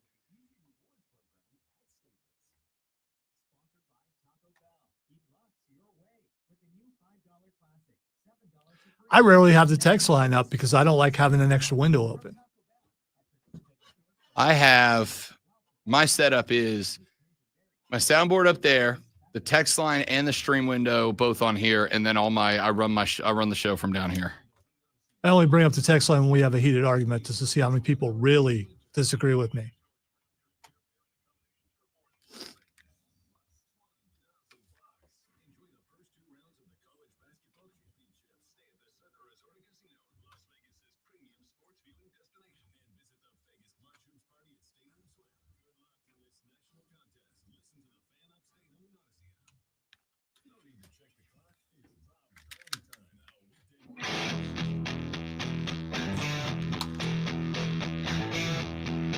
You stay classy. Always. Welcome back, ladies and gentlemen, the Rob Brown Show on your radio. It's the Fan Upstate. Rob Brown, the great one, Lonzo, and you. 844-326-3663 is the number to be a part of the show. That's the number to call. That's the number to text to jump on board. You can also join us on the live stream. Facebook.com/TheFanUpstate. The Fan Upstate on YouTube. Search and subscribe. Or The Rob Brown Show on Facebook, on YouTube, and on Twitch. That's how you can watch the show. Join Scotty from BMW, Kane, the P1 Armada Elitist, our boy Joey B, Trey is up in here, Steven is up in here. Who else we got up in here? We got Strapping Fluctuation, Jacob, all in the chat this morning. So if you want to join us on the live stream, the Fan Upstate on YouTube and Facebook, the Rob Brown Show on Facebook, YouTube, and Twitch. We do all 4 hours of the show live every day. And if you're not in a place to stream, you got to get out of the car, grab the Odyssey app, AUDACY. It is free. Grab the Odyssey app, put it on all of your digital devices. Here's what I want you to do, because I'm about to potentially make your life very good. I want you to go to the Odyssey app. I want you to register on the Odyssey app. Again, it's free. Then, once you're in the Odyssey app, I want you to search The Fan Upstate. I want you to go to the Fan Upstate's page on the Odyssey app, and I want you to click the Listen Live button. You click the Listen Live button, and you listen for 60 minutes. Your name is automatically entered into our Slam Dunk in Vegas competition. And all you have to do to enter is listen to the Fan Upstate on the Odyssey app for 60 minutes. A winner is going to receive a grand prize that will fly them and 3 people of their choice out to Las Vegas, Nevada. It is going to put you up in accommodations in Las Vegas, Nevada, at the Circa, as a matter of fact, which is a phenomenal hotel. On top of airfare and accommodations at the Circa Resort and Casino, you're also going to get the opportunity to go hang at Stadium Swim. Now, I have not been to Stadium Swim. It didn't exist last time I went to Vegas. My Saturday co-host, Cody Decker, every time he goes to Vegas to work, that's where he hangs out. He has sent me photos of Stadium Swim in the past. It's incredible. Big old pool party, bars and restaurants all around it, a football-sized digital TV, and if there's a sporting event happening anywhere on planet Earth that has a camera pointed at it, they're going to throw it up there. And since you are going to be there during the first 2 rounds of the college basketball championship tournament, you will be able to watch those games live on the biggest television you'll ever see in your life at Stadium Swim. And if all of that wasn't enough, every single person, you and your 3 of choice, are getting $5,000. You're getting $20,000 to split up between you and your 3 travel buddies to premium sports viewing destination, Las Vegas, Nevada, round-trip airfare, accommodations at Circa Resort and Casino, and $20,000. All you got to do is go to the Odyssey app, listen to the Fan Upstate page for 60 minutes, and you are automatically entered for your chance to win in this national competition. We wish you the best of luck. And be the way, if you do win, you're just going to automatically become a correspondent on the show from Las Vegas. That's what's going to happen. Texture said football-sized digital TV seems pretty small. Yeah, football field-sized. That's on me. You are correct. Be a lot of people huddled around a football-sized TV. It is a football size. And I don't know that it's exactly a football field size. Just know it's, as they say where I grew up, bigger than hail. All right? That TV's bigger than hail is what it is. So go to the Odyssey app, listen to the Fan Upstate page, get your 60 minutes in, and automatically be entered to win an incredible trip. Greg McElroy had something to say about your Clemson Tigers. We might be entering the natty or bust era. I look at a team like Clemson.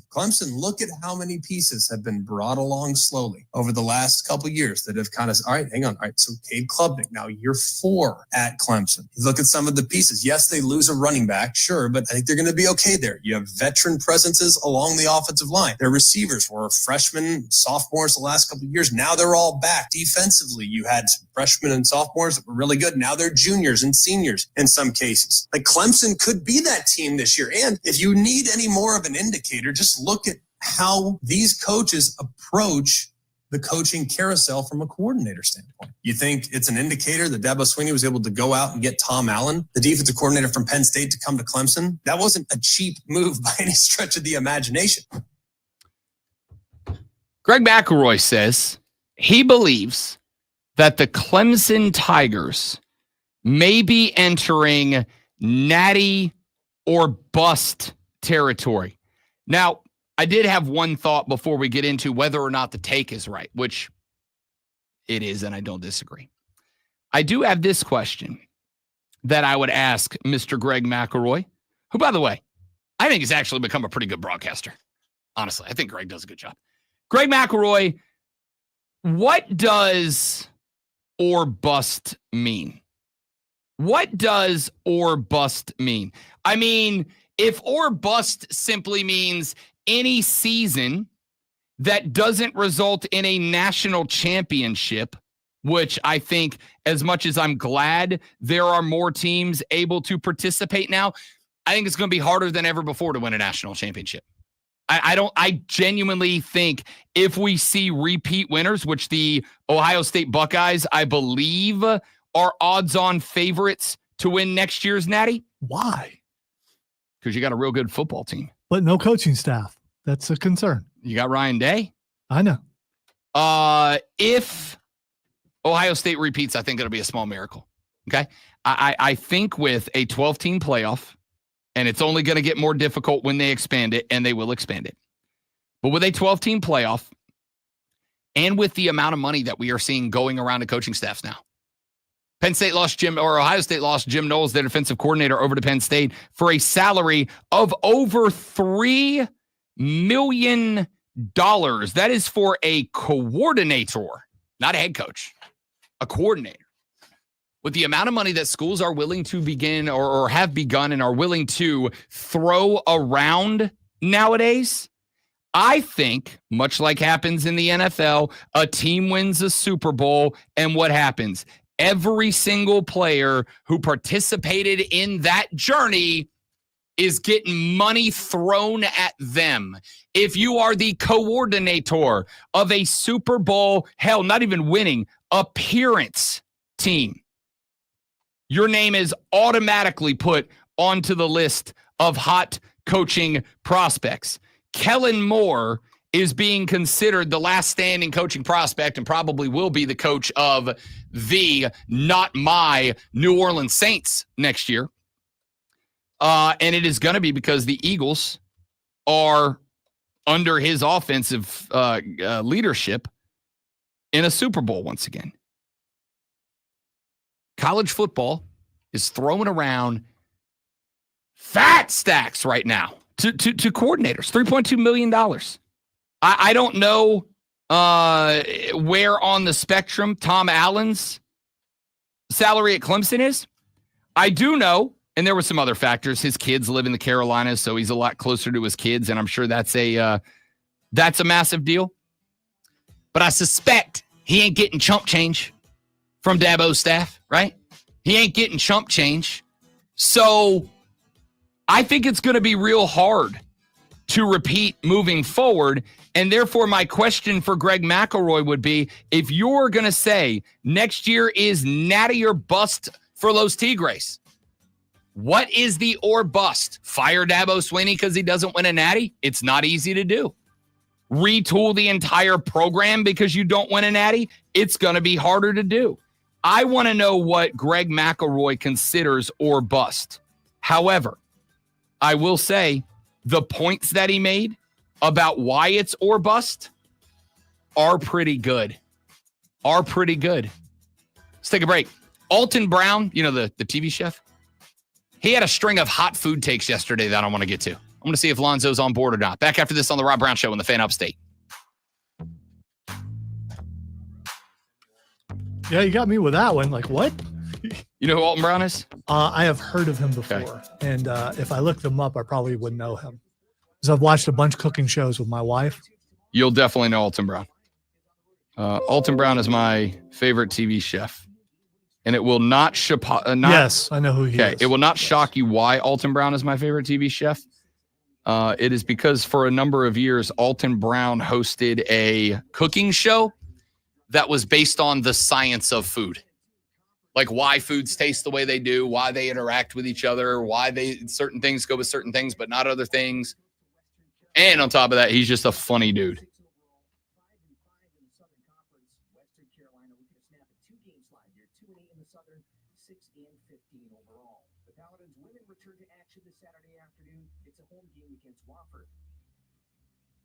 This is your home for Paladins basketball. Follow all the action live right here on the Fan Upstate. Download the Odyssey app, search the Fan Upstate, and listen anywhere on your phone. Chuck Sanders on the Fan Upstate. Up to the minute Upstate traffic. Northbound 85 will hit the brakes at 385. Big moment in the family yesterday. Oh, yeah? Daughter caught a Jigglypuff. She'd been wanting a Jigglypuff, and we found one in the yard. In the yard. She was very excited. I haven't played in a long time, but when I did, I think I caught one randomly, and I was late to a meeting because I was trying to catch it. Well, there's a church across the street from Cameron's house, which is right at the beginning of the driveway, and it's a Pokestop. So now we're stopping at the top of the hill in the car and because no one's coming on the driveway with us. If they are, I'll get out of the way, or they can wait, whichever. Yeah, take it. My driveway, our driveway. So we've been doing that, and we just go real slow down the driveway, and they just keep popping up. When I played it 10 years ago when it first came out, there was nothing around, and now they're just everywhere. So when I worked, the McDonald's we go to is a Pokestop. She always wants to go to McDonald's right before a basketball game. Before, yeah, she needs to eat before she goes and play. Yes, but like McDonald's? Why not? I remember before football games, we always went to Burger King. They took the team to Burger King. Didn't always work out for some people. There it is. That's but, why. You know, I was genuinely good. Maybe a game here or there. You know, after you empty out, you're all right.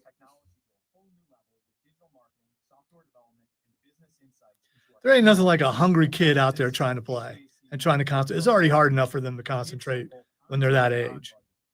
Dick Vitale coming back to TV on Sunday or Saturday for a game. Got to tune in for that. I wonder if he's still got that Dick Vitale in him. As long as it doesn't hurt him to do it. That's what I'm saying. And even if it only hurts him a little bit, he's still going to do it.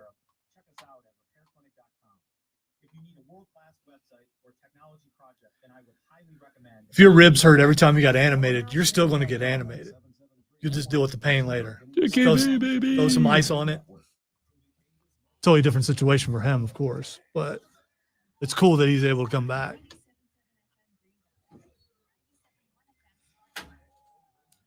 Hey, weren't we guests? Were we supposed to? Or is that? Yeah, Benetti. Can you see if you need his number? Give me 30 seconds, guys. We're going to let the music play while I get a number. We'll BRB.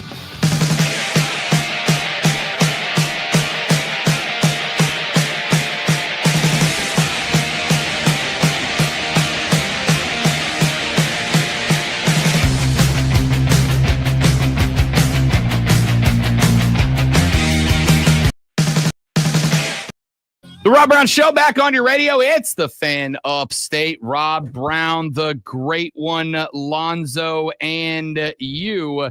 Be a part of the show. 844-326-3663. That's the number to call the show. That's the number to text the show. 844-326-3663. You can shoot me a text at the Rob, or a tweet, pardon me, at the Rob Brown Show. You can shoot Zoe a tweet at Lonzo on Word. You can get at everybody, myself, the great one, Lonzo, Cole Bryan, or Kerosene at the Fan Upstate on X. If you want to come at us in that direction, you are welcome to do so. And of course, you can email me, rob.brown@thefanupstate.com. rob.brown@thefanupstate.com. If you want to check in with us there, you are welcome to do so. Working on Mark Benetti, voice of the Greenville Swamp Rabbits. We will hopefully have him join us here in just a couple of minutes. Today been a rough day. Been a rough day for guests so far today, but that's all right. We are going to pull through as the Greenville Swamp Rabbits are on a long road trip. They are up in, or were up in Cincinnati for a couple of days. They were in Indianapolis for a couple of days. Then they had to leave in on a jet plane and get themselves down to South Florida as they take on the Florida Everblades in a 3-game set this weekend.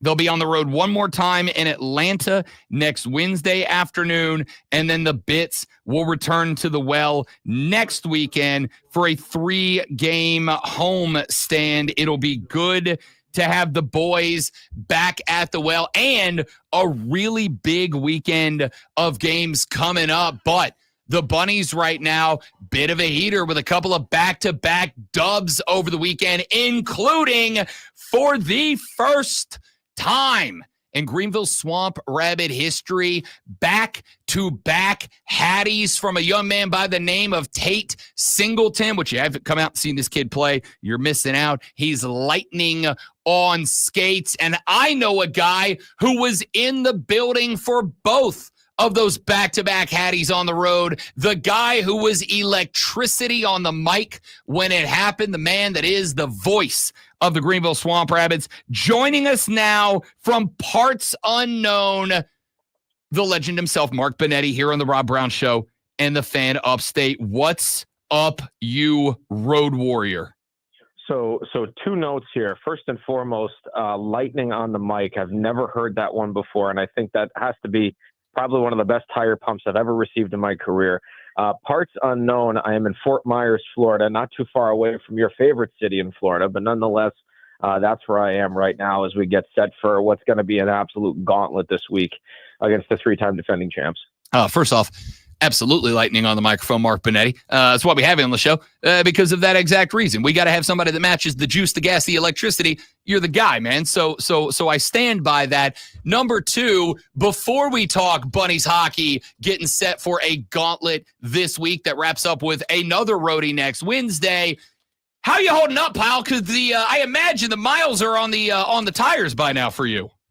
Well, literally too, because I'm driving a 15-seat passenger van for the guys between the hotel and the rink, both from Indy and from Fort Myers here. So yeah, the mileage is racking up certainly, but it's been great. I mean, you take opportunities like this, you take road trips like this as a chance to bond and come together as a team, and all of these great things that the road can give you. Obviously, competitive hockey, a couple of new environments here and there with Cincinnati and Indy, a place you know all too well, but is the only time you're coming to in the likes of Fort Myers here against the Everblades. So, it's an opportunity. We talked about it last week when we were in Cincinnati. You're basically forced to be with each other. So you have no choice but to grow together and bond together and do things together. And then sometimes that works out swimmingly where you get to become a better team together. And that's exactly what happened. The Swamp Rabbits got punched in the mouth a little bit against Cincinnati, despite a great start to the game, and then came storming back with a heck of a response that they needed. And things are great for them. So a lot of mileage thus far. We can see the finish line, but you can't focus on the finish line right now because you've got a tough task ahead tonight. Get through that, have an off day tomorrow and a team meal, and then go right back to it for 2. I'm glad you brought that up because I wanted to ask you. We did spend quite a bit of time talking last week about the concept of the road mentality. You're out, you're away from the comfort zone. Really, all you have to lean on in strange and hostile surroundings is each other. So as a dude who has spent more time with the boys than anybody except perhaps Coach Mountain, how do you feel about that? Do you can you see that development has happened? Did it take a little while? Kind of what's the experience been like?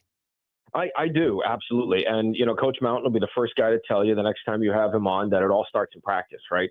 And after that game in Cincinnati, practice was tough. Practice was directed. It was pointed. And it was, hey, guys, we failed in these areas. We need to succeed in these areas. So this is what we're going to work on. And they use that opportunity of that togetherness while away from home to make that work. And so they put in a couple of really tough shifts in practice, knowing full well that they had to step some things up, that you have to find a way to play consistently on the road because it is very difficult. You're a stranger in a strange land. You're in a hostile environment. You're far away from home, far away from your support. You have to find a way to at least build some sustained consistency, as redundant as that sounds, when you're playing away from home. Obviously, when you're at home, it's so much more comfortable, but you have to find a way to overcome that challenge of where are you playing, who are you playing against, can you shut out the noise, and can you put together a strong 60 minutes? And that's exactly what the team was able to do. So it started in practice, and I got to see that firsthand. The vibes were great. It was tough. There were difficult conversations, but the vibes were good. They were positive, and they clearly moved forward. And when they stick to what they needed to be successful with, it worked, tremendously worked. And that was a hot Indy team that the Swamp Rabbits played over the weekend. They had won 3 straight, had points in 4 straight coming into Friday night, and then allowed back-to-back hat tricks and almost got shot out on Saturday. So it was great to see them come together. And now it's lather, rinse, repeat. You got to do it all over again starting tonight. Mark Benetti, voice of the Greenville Swamp Rabbits here on the Rob Brown Show. I do want to flip to talk about those games in retrospect, but you just brought up something that I'm kind of curious about, Benetti, and that's those practices. When I was growing up within my family, my dad was big on, hey, we're a team. We have each other's backs, we're a team. But sometimes, Mark Benetti, the team gets a little sideways, and you got to have what we call it in our family the old come to Jesus meeting. You got to sit down and get brutally honest with each other. Is that kind of the mentality in that locker room of, hey, we're all here, we're boys, but like we got to kind of take some accountability for what's been happening? I don't know if I would call it a full-on come to Jesus meeting. And believe me, I've been a part of many of those in my life, and I've seen many of those in the ECHL in my time, to the point where coaches break stick tables, yada, yada, so on and so forth. But I think it was just a stern discussion of, hey, guys, like, we know when we play the right way, we're borderline unbeatable. And I know that we're going to have some of our best nights of hockey. That's perfect time for that to happen. Let's see if we can. We lost you there for a second, but Eddie, pick us back up where you were. Yeah, borderline unbeatable. Yeah. So when you play the right way, you're borderline unbeatable. And so when it comes down to, you have to find a way to play consistently at your best and play it the right way. There are nights where you're going to play your best and lose, and there are nights where you're going to play your worst and sometimes win. But more often than not, you play at your best, you put yourself in the best spot to win, versus if you're not playing dedicated to playing the right way, playing the hard way, making the hard choice. And so I think that's what the discussion was. It's, look, when we play hard, when we forecheck, when we play physical, we're good as anybody in the league, and they have to keep up with us at that point. It was physical dictation, really, that was the mindset of the conversation. And then it played out full on for 2 games. And so now the challenge is, can you do it for a third against a different opponent who just for the first time all season lost back-to-back games this last weekend? And they're going to come out with a response because they don't want to make it 3 in a row for the first time all year. So I'm excited to see how they rise to that and keep it going. Talk to me a little bit about Tate Singleton, man with back-to-back hat tricks, first time in the history of the Greenville Swamp Rabbits that has happened. The guy spent some time up in Ontario. You could obviously see a lot of promise, a lot of talent under the skates of Tate Singleton. What a weekend he had, ECHL Player of the Week, and looks to continue the heater. Yeah, he, as Coach Mountain said post-game on Saturday, he's a dog. Tate has a motor that I think is virtually unmatched in this league. He's 5'9". He plays like he's 6'9". He is 190 pounds, plays like he's 220, and flies like lightning. The guy, that is the embodiment of how this team needs to play. Be hard on pucks, be hard in the corners, be tough to play against in every realm, and have a little bit of skill and flair to your game too. His shot was on fire this last weekend. It seemed that anytime he put the puck on net, it was going in. It was going past the goaltender. And so, it's sometimes you don't know how to explain being in the zone like that, but being able to watch it from afar those last 2 games was absolutely incredible. I mean, you think of some of the players that have come through the Road Warriors and Swamp Rabbits over the last 15 years that have pulled off multiple hat tricks in a season, but never in back-to-back nights.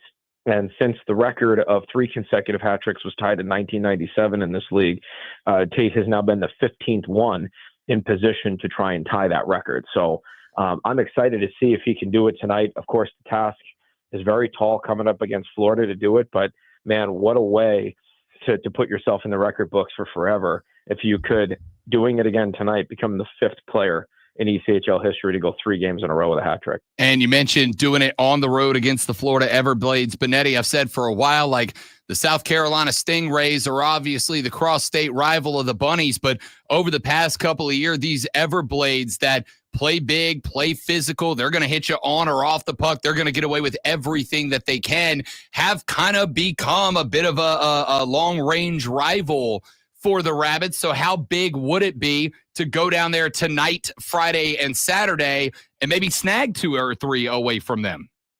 It would be gigantic. And, you talk about a turning point in a season. You talk about one moment that you can look back on as something that vaulted you to get to where you wanted to go, or just brought out the best in your team. That's exactly what this stage of the road trip has the potential to be. You get a win tonight, and you're never going to settle for anything. But if you get a win tonight, that's gigantic. It's 3 in a row on the road, longest winning streak in just about a month. It's an opportunity to take down the absolute top dog in the league. It's a chance to really solidify that, hey, we're committed to playing physical. We're committed to playing hard, committed to making the tough choice on the ice. And if we can do that against a team where hellfire is going to rain on you from every direction, that speaks a lot to me. You also have to realize that we talked about it last week, Rob, that this is the point in the season where teams get smoking red hot or freezing ice cold. And if you can keep the stretch coming up right now, go 3 in a row, maybe go 4 in a row, maybe take 4 out of 5, or overall in these last 2 weeks, take 4 or 5 out of 6. I mean, that would be absolutely incredible. You'd come back into that one-off against Atlanta and then into Stick It to Cancer, Stomper's birthday, and Greenville Hockey Heritage Day with the most puffed out chest in the league, just riding the lightning and having fun doing it.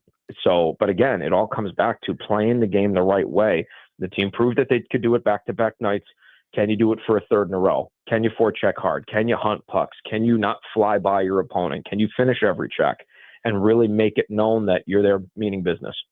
Mark Benetti, voice of the Greenville Swamp Rabbits, joining us here on the Rob Brown Show on the Fan Upstate. We talk bits of hockey every Wednesday at 8:40. Again, 3-game set tonight, Friday, Saturday on the road at Florida. Next Thursday, a one-shot game against Atlanta, and then back at the Well for a Saturday, Sunday setup. As we get to Saturday, Sunday, Monday against Wheeling Nailers.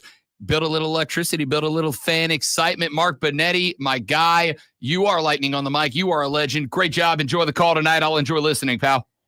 Thanks, Rob. Take care, bud. Anytime. Mark Benetti, voice of the Greenville Swamp Rabbits, joining us here on the Rob Brown Show and the Fan Upstate. When we come back, final hour of the show, Super Bowl licks talk, including all the weird props that, we love to talk about. You know what else we love? When Lonzo does a sports flash. Ooh, we're going to talk about Tay-Tay time. Tay-Tay time. Tay-Tay time. The Clemson basketball team, hours after being left outside of the top 25 in the AP poll, dropped an 89-86 overtime game against Georgia Tech last night. Tigers were led by Chase Hunter's 28 points and Ian Shefflin's 23, but got just 10 points off of the bench. Tech out-rebounded the Tigers and were better from the field, shooting over 42% to Clemson's 36%. If the Chiefs win on Sunday, the possibility of a four-peat stays alive after head coach Andy Reid announced yesterday he has no plans to step away from football. The 67-year-old Reid coached 14 seasons in Philadelphia before joining the Chiefs in 2013 and says he plans on at least one more year in Kansas City. They tune in tonight at 6:30 as the Furman Paladins take on the Western Carolina Catamounts. It's Furman versus Western Carolina right here on your home for Furman Paladins basketball. It's us. It's here. It's the Fan Upstate.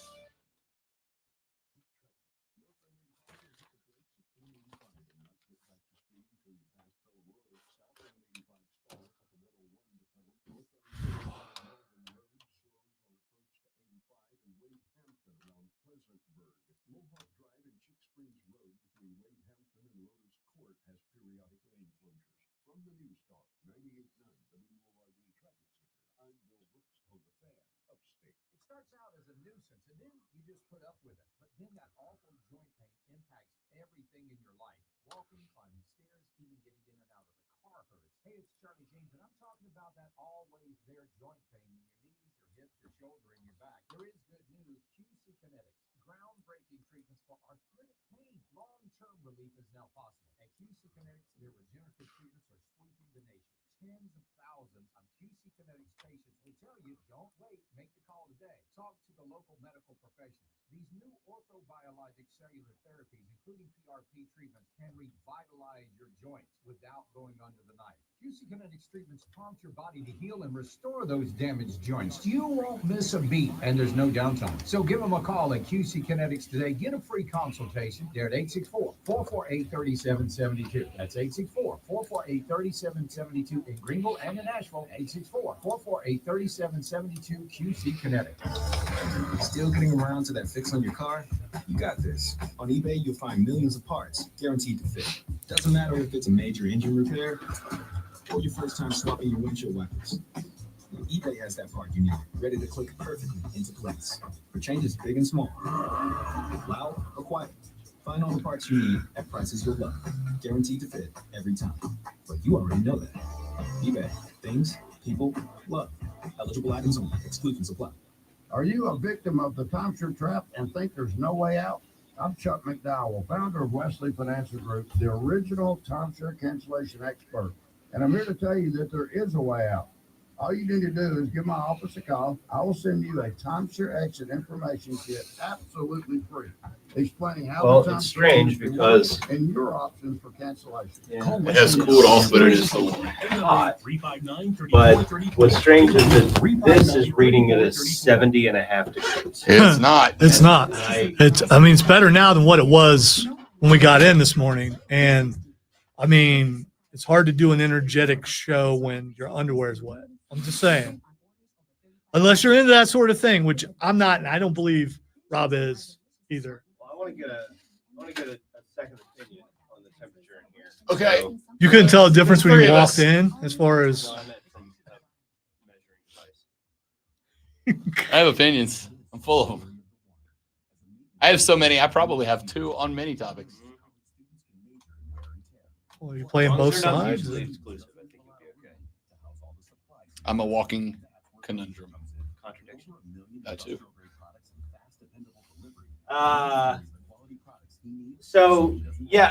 Diesel had complained about it being warm in here. I don't know, last week, I guess. And maybe that was 2 weeks ago. And I checked it, and again, it was like 72 degrees, 73 or something. And I'm like, yeah, I mean, that's warmer than normal, but it's also I can live with 72. not what you would call hot. Yeah. Like, it's not hot. I can live with 72. So I want to see what I'm going to leave this here for a few minutes and see what it reads, because it could be that these are not calibrated and that they're reading a different word, which is just one more. I don't know what to say, Chris. I'm very sorry. You don't have to apologize, and you are absolutely allowed to be that guy. I don't think he needed permission for that. He mentioned it specifically in the email. Gotcha. Try not to complain too much. I'm just trying to address Trying to stay humble, Chris.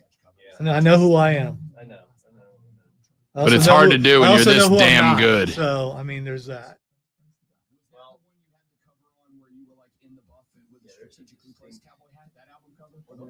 Most of the temperature readings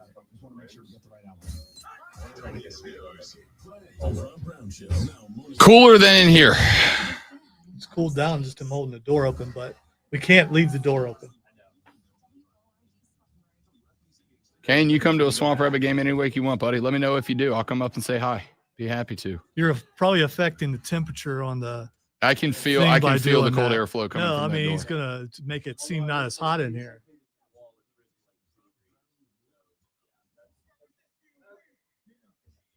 Oh, look at that. Good enough for me too. Morning Sports Spin is out of date. Time to send another text.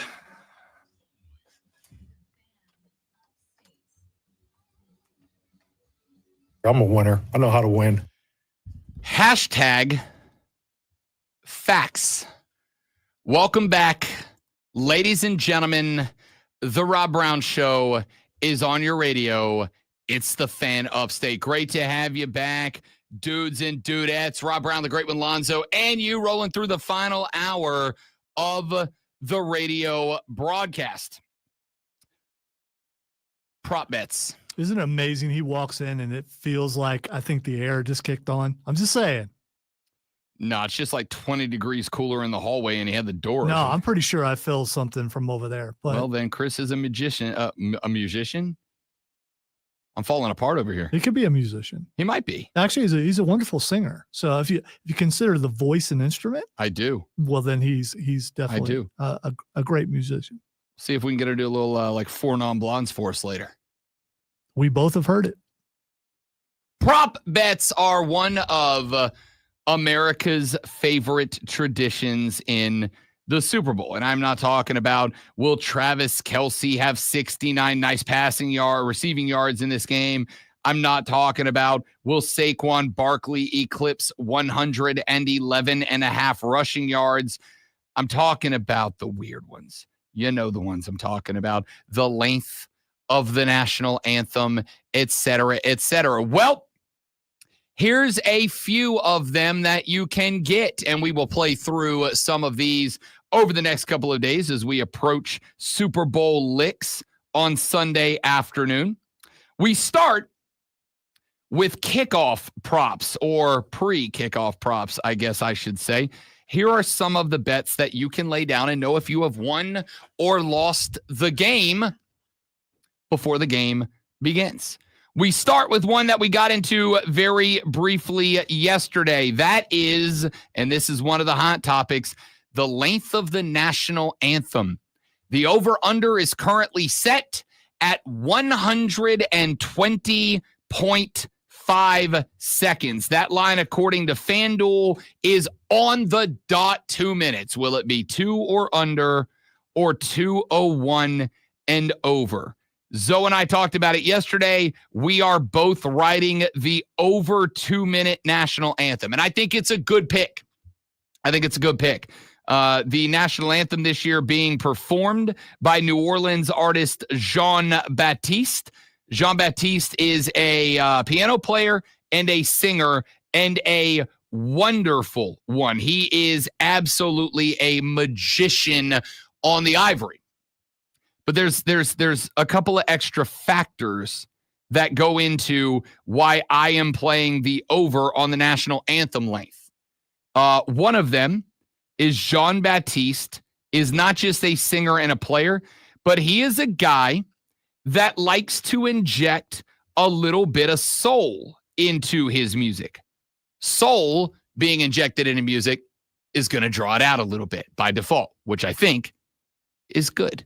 I like some music with soul. One of my favorite things are when people perform national anthems and they inject a little bit of them into it, a little bit of their culture into it, a little bit of their demographic into it.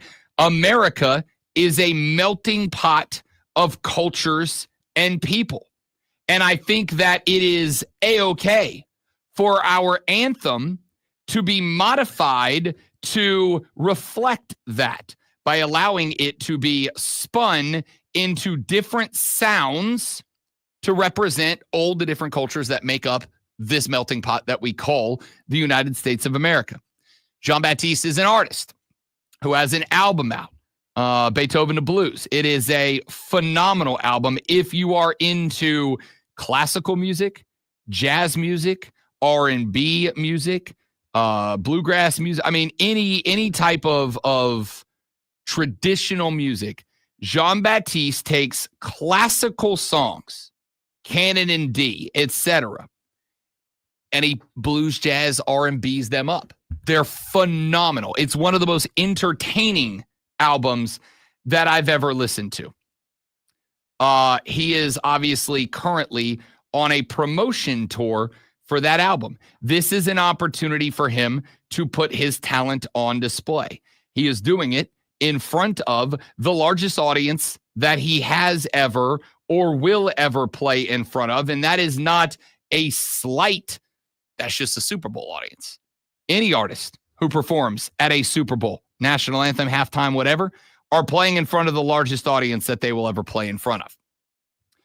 Jean-Baptiste is also, as we mentioned, a native New Orleanian. He is playing Super Bowl Licks, which is happening in New Orleans. He is playing with an opportunity to represent his city well in front of the eyes of the nation. And on top of all of that, do so at a point in time where, let's be honest, my city could use as much good PR as it can get. I think Jean-Baptiste is going over 120.5 seconds. Kendrick Lamar is playing the halftime show in this. I'll tell you one bet I'm grabbing off the rip. And I'm going to tell you that our guest, hatin' ass Mario, who joins us every single Thursday and will tomorrow here on the show, Mario has walked me into a halftime bet. I was not going to bet this because while I know Kendrick Lamar and I like Kendrick Lamar is not a guy that I have an extensive history of listening to. So I didn't really know. Wow. See, I was going to say, I got out of my rap phase a while ago. So I know who he is. I know he had beef with some Canadian. I know who it was. I'm just joking. But I wouldn't know one of his songs if it popped up, probably. I know, obviously, most of his recent stuff as he has become a dominant Spotify force. I know some of his older stuff because Kendrick Lamar's stuff has been featured prominently for a very long time now. Mario has walked me into a couple of halftime bets. One of those halftime bets is that Kendrick Lamar will open his halftime set with a song called Mad, with 2 A's, Mad City. That song swept America for a while. It's a hype song. It's an anthem of sorts. The shortest odds are for Kendrick Lamar to open with Not Like Us. That is the song that he beefed with Drake in, the one that Drake has sued him over. And so there's the thought that he would open with that. But I don't think so. I don't think he opens with the song that is controversial. I do think he plays it. Don't you close with the beef? You don't start with the beef. See, I don't know if you open or close with it. I would bet it to be somewhere in the middle, but I'm not betting on when he plays that. I will take Mario's bet of Kendrick Lamar opening with Mad City. It's an anthem. It was wildly popular in the mainstream for a very long time. It is upbeat and catchy for him to start. And on top of that, I think you make a statement with Not Like Us if you are Kendrick Lamar. So I'm pushing that backwards. Humble is also up there as one of the shortest odds for the opening song. And the total number of songs for the halftime set list is set at 10.5. 10.5. Now, this one's always tricky because a lot of artists will do like a montage of their songs, and some books will count montages as full individual songs. Others will say, well, if he doesn't play more than X amount of time on it, it doesn't count towards the total. If you're betting on that, keep an eye on that. Yeah, a montage is not a single song. And you can't count it as multiple songs either. Well, I guess you count a montage as one song, I suppose. I mean, that's the argument, right? Like I would not. I would say if you get a chorus out of a song, I'm counting that as a song, right? No way. I'm counting that as a song because it's a song. If I come up here and I do a montage of friends in low places, what's going on, and I believe in a thing called love, even if I only do 15, 20 seconds of each song, those are three separate songs. You're just getting a part of them. What style would you do those in? Because those are three different styles. Oh, OG style. Okay. Those are all great songs. Okay. Those are all great songs that I don't need to change. They're in that list of songs that are just I don't know if perfect they as written. transition well, but I could be wrong. I believe in a thing called love done country. Let's go. I could get down with that. Yeah, I could not. Here's one, Lonzo. I don't know if you're willing to take the risk on this. Will Travis Kelce propose to Taylor Swift after the game? No. The odds as they stand right now. This is a dream. This is a dreamer thing. Oh, it would be so perfect. No, it wouldn't. I mean, let them do their thing off on their own. The world doesn't need to see it. Plus 750 for a yes, which is not as long as I thought it would be, or minus 1,500 for no. I lean into no. But there's a couple of things that make me think, maybe a couple of dollars on a yes. Maybe a couple of dollars on the yes. Are you serious? Hear me out. Hear my logic here. Plus 750. You're getting 7.5 to 1 on this bet. Here's why it's interesting. Number one, though he is not officially confirmed or denied, I do believe he addressed it very briefly in passing yesterday. There is smoke gathering to the rumor that Travis Kelce may retire at the end of the year. I don't believe that is the case. Yeah, it's the same thing was being said last year too. Right. I don't believe that is the case. But I also know Travis Kelce was big on the three-peat. If the Chiefs lose this game, I think Travis Kelce is definitely coming back. If the Chiefs win this game, I don't think it is far-fetched to think maybe Travis Kelce does walk away on the highest high.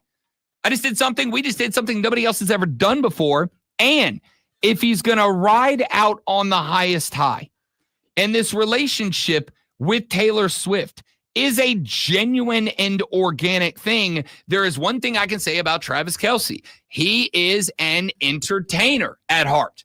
He's an entertainer. He's a football player, but he's an entertainer. That's why Travis Kelce scored touchdowns last year, throws up the Taylor Swift hand heart, because he knows it's going to get attention. That's why he and his brother do this podcast and are clipping social media clips every day. He's an entertainer.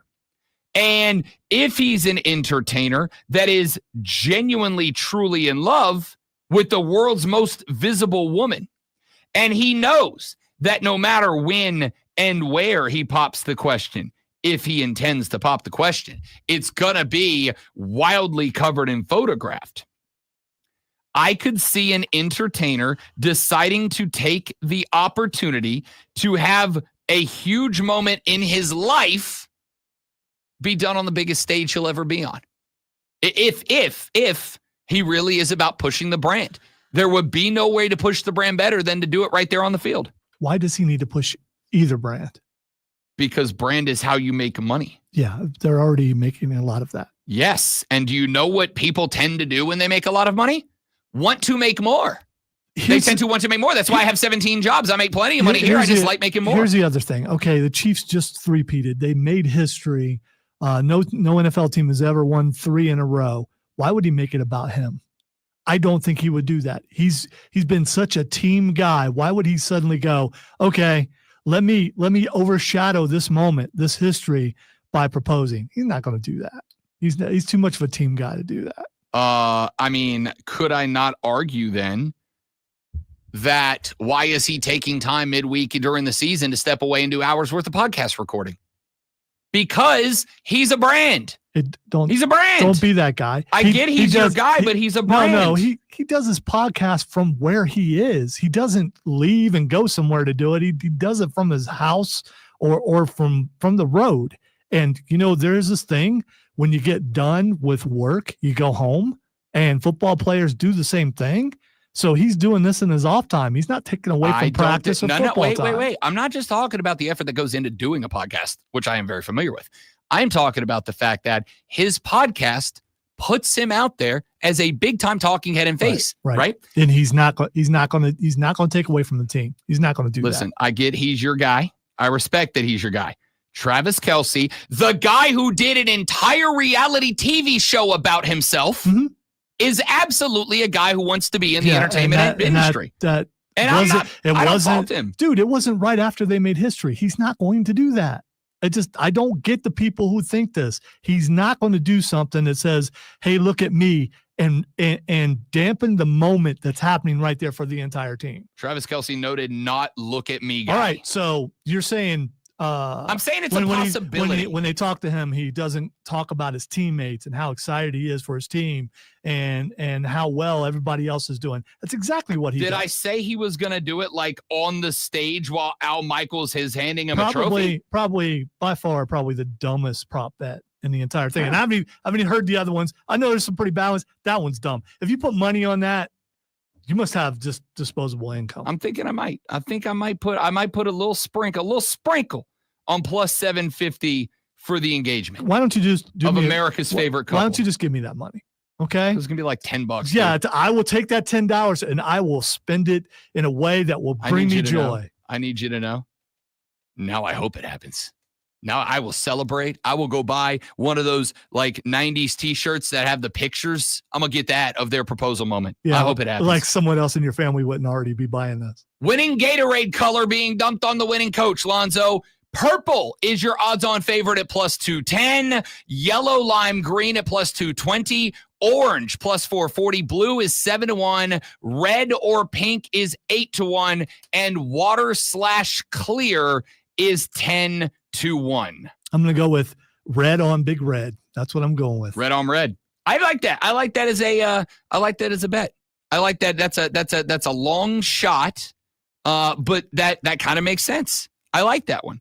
Let's see. Celebrity guest to appear on stage at the halftime show. This is less about the bit and more about, let's see how many of these people Lonzo knows. Wow. So this is going to be one of those things. Shortest odds, Baby Keem. Don't know. Plus 160, or he's at plus 110. Are you sure it's a he? Yes. You're absolutely positive. No, I'm not. That's what I thought. I absolutely could have said, let's see how many of these I know. All right. But I didn't want to do that. All right. Lil Wayne. I think we all know who Wayne is. I know who Lil Wayne is. Wheezy plus 164. Future at plus 184. I know who Future is. Plus 184, Metro Boomin. Okay, don't know Metro. J-Rock at plus 205. Not familiar with his work. I do know J-Rock. And Doechii at plus 210, who I discovered the other day. She has got an album. She just won Best Rap Album of the Year. Third female in history to win Rap Album of the Year. She joins Nicki Minaj and Was it Lauryn Hill? I think won the first one. But I just found her stuff on Spotify like 2 days ago. She's incredible. I love her. She's fantastic. Let's see. Yeah, we got to take a break. I got plenty more we could get to. Oh, here's one that always comes up. Great one. Who does the NFL MVP thank first in their post-game acceptance speech? Minus 265 is God. Plus 420 teammates. Plus 680 family. 13-1 fans. 15-1 the organization. 17-1 the head coach. Yeah, I'm going with God first. I think God's the safe bet, but those are terrible odds for God. God's got awful odds here. All right? God's against the odds at this point. So I can't bet on God here. I got to go, and you just said it, big teammate guys. I think I got to go teammates at 4-1. I think a lot of profession of faith, at least on the Kansas City side with Patrick Mahomes yesterday. But it's the first one. And Patrick Mahomes, if an MVP is given out for Kansas City, it's probably going to be him. Probably. So that's who he'll thank first. You know what? See, this is one of those times we can do some research. Who did he think last time he gave the speech? I got to go find that out. I also talked out the bed. Back after this on the Rob Brown Show when the fan upstate. Sorry, God, long odds.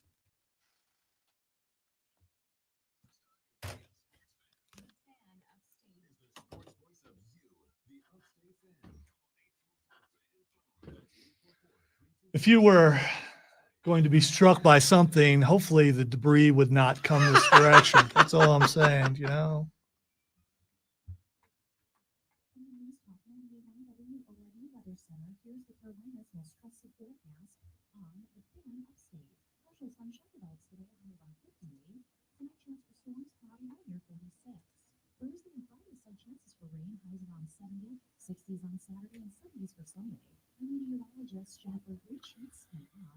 Oh, Ocho Cinco retired, so the chances are probably 0, Joey. that could be TO too. It could be. I don't think Conor McGregor is winning the Super Bowl MVP.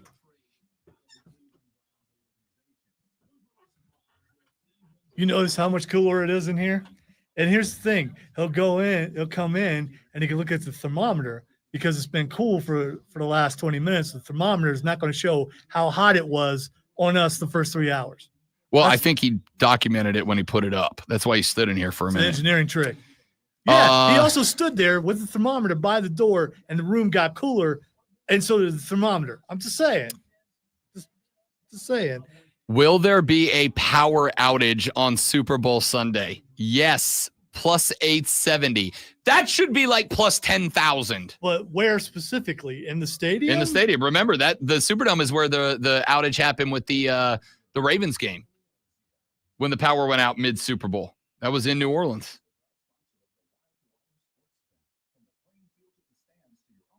Very proud moment for my city.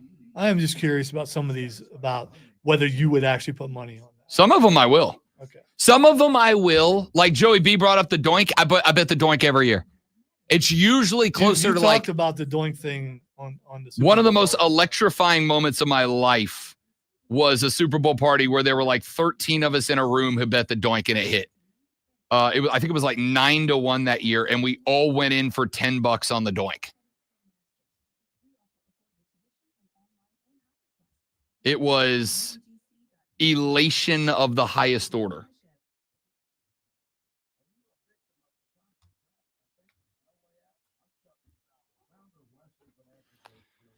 Let's see here. You can bet on the temperature at kickoff, but the odds are listed in Celsius. So good luck, America. Why? Okay. I mean, this is because it's an international book. Anything that we can possibly bet on, let's do it.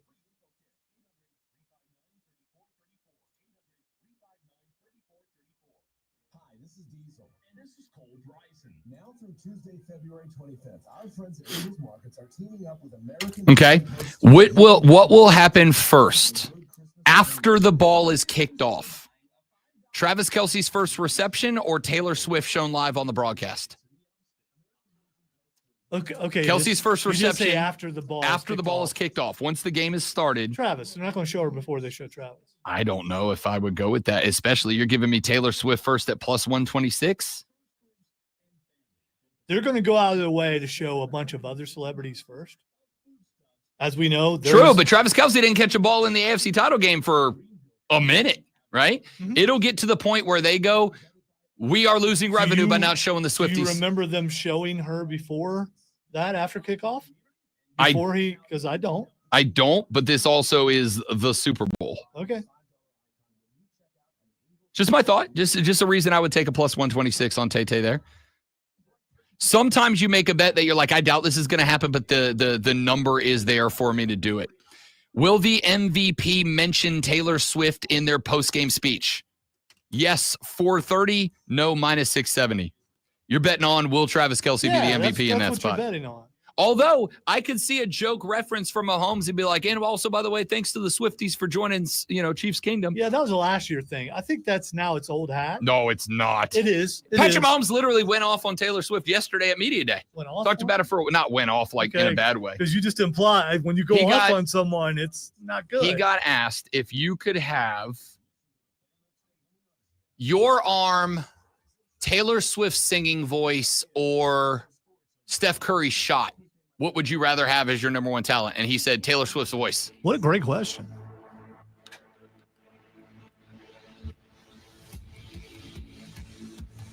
All right, running through some of these Super Bowl prop bets because. Hey, can you ask that question on the show? Because I'm curious about what the Armada would answer. The one that they asked Patrick Mahomes yesterday? Yes. Sure. Yes. Sure. Yesterday at Media Day, which, by the way, I wasn't going to make a segment out of this, mainly because I don't want to spread awareness of it. I despise Open Media Day, Super Bowl week. I despise it. And so do the players, for the record. I'm sure there's a couple of them that have fun with it. Travis Kelce was not having fun yesterday. Patrick Mahomes was not having fun yesterday. I despise Open Media Day at the Super Bowl when they're like, hey, any jackass with a YouTube channel is welcome to come in here and ask dumb questions, because it is a full day that we could be talking football and having a good time. And I know we're sitting here talking about Super Bowl prop bets, so maybe this is even somewhat hypocritical, but you always get that dude who goes in there trying to borrow a wrestling term, get himself over. And it's just not fun. It's just awkward. It's just awkward. And I just despise it. Now, there is an element to it that is good in that some of these people go in there and actually ask pretty good questions. Pretty good questions that are, and it is more about, for this, it is more about instilling some humanity on the players instead of just treating them as robots who play football for our enjoyment and entertainment. But more often than not, you get some chick who rolls up in a thong bikini and is like, hey, will you take me on a date? Stop being weird. It's some dude who shows up dressed as a clown and asks questions about the circus. It's like, dude, what are we doing here, man? However, Patrick Mahomes got asked the question while he was doing his open media portion of the day. The question that got asked to Patrick Mahomes was, would you rather have your arm, Steph Curry's shot, or Taylor Swift's singing voice? And Mahomes said he would take Taylor Swift's singing voice above Steph Curry's shot and his ability to play quarterback. When asked why, he said, because there is no one else on the planet that is inspiring more people than Taylor Swift. And if I had the opportunity to inspire that many people, I would be hard-pressed to say no. See, I would go with Steph Curry's shot, because then I would surpass Steph Curry and no one would talk about Steph Curry anymore. And it would be worth it for me to overshadow Steph Curry so I don't have to hear Steph Curry ever talked about again.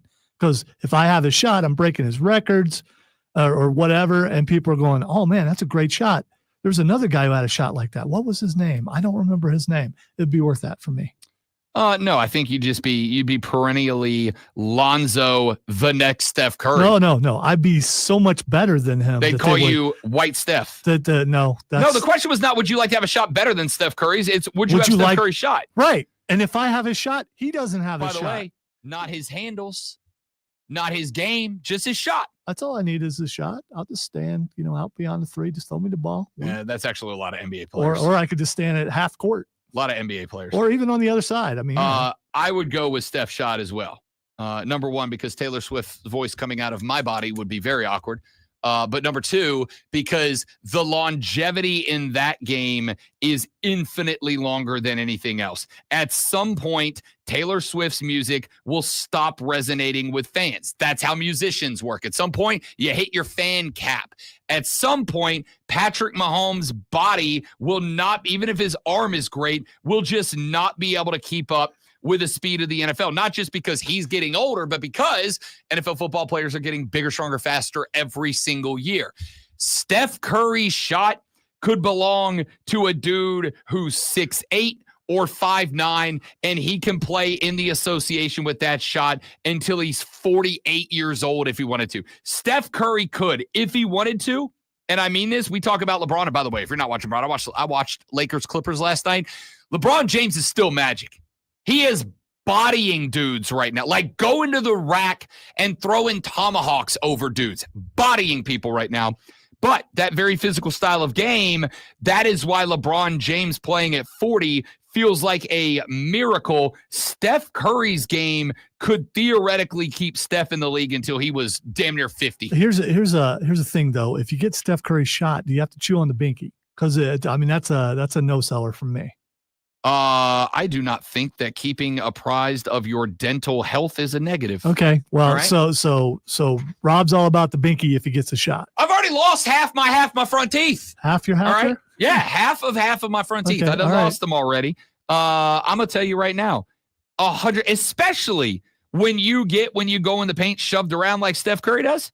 Yeah, I'm protecting the chiclets, man. The $1 million smile's got to stay. Well, you can already flop like him. So, I mean, there's that. I'm not trying to get Draymond into requiring dental surgery. Are you kidding me? Also, on top of that, mouthpieces are less about protecting your teeth and more about preventing you from getting concussions, because a large portion of concussions are caused when the jaw slams shut and the reverberation, the vibration from your jaw slamming shut go up into your skull, distribute around your brain. A lot of concussions are caused by the jaw getting slammed shut real fast. A mouthpiece actually minimizes that vibration and decreases the chances of a concussion. That's why, kids, listen to Uncle Rob. When your coach says pop your mouth guard in, pop your mouth guard in. This portion of the show brought to you by Rob Smile, the mouth guard that protects you from concussions. Available now at your local retail store. Buddy, I've had a concussion. They're not fun. Buddy. They're not fun. Buddy, I've had multiple concussions. And they're not fun. Buddy. I don't want another one. If all I gotta do is have Zoe tell me I'm chewing on a binky, and my other option is get a concussion, yeah, man, go ahead and goo got me to death. I'm good. All right, I'm good. You know what I want? I want you making fun of me with goo goo gaga, not hitting 70 and saying goo goo gaga because my brain fried. Right, so this is your way of countering and stopping me from pulling. I want you to goo goo gaga me to death and using that as because I was getting ready to do that, but now you just took it away from me. Again, we have seen the issues with many athletes who have suffered from CTE after their career is over. This is why when all the rest of y'all are clowning on the dudes who rock the Guardian caps, I will 100% come to their defense. It's good to know that someone pointed out earlier that engineering is probably watching us, and they are. Why would I do? Look at the stream, dude. Oh. So. Media week stuff. Jameis Winston had a good time, though. That is correct. He did. But going around thinking that you're going to do a gotcha segment on people, it just makes you look stupid. And, but I guess if you're happy, and they allowed it to happen. So that's open media day. And if you are the person being assaulted by stupid questions, you can't have them removed because then it looks like it got to you. I mean, there was a cat yesterday at Open Media House Day that asked questions of Travis Kelce and Patrick Mahomes. He asked Travis Kelce, what do you love more, Taylor Swift or phantom roughing the passer calls on fourth down that your team benefits from?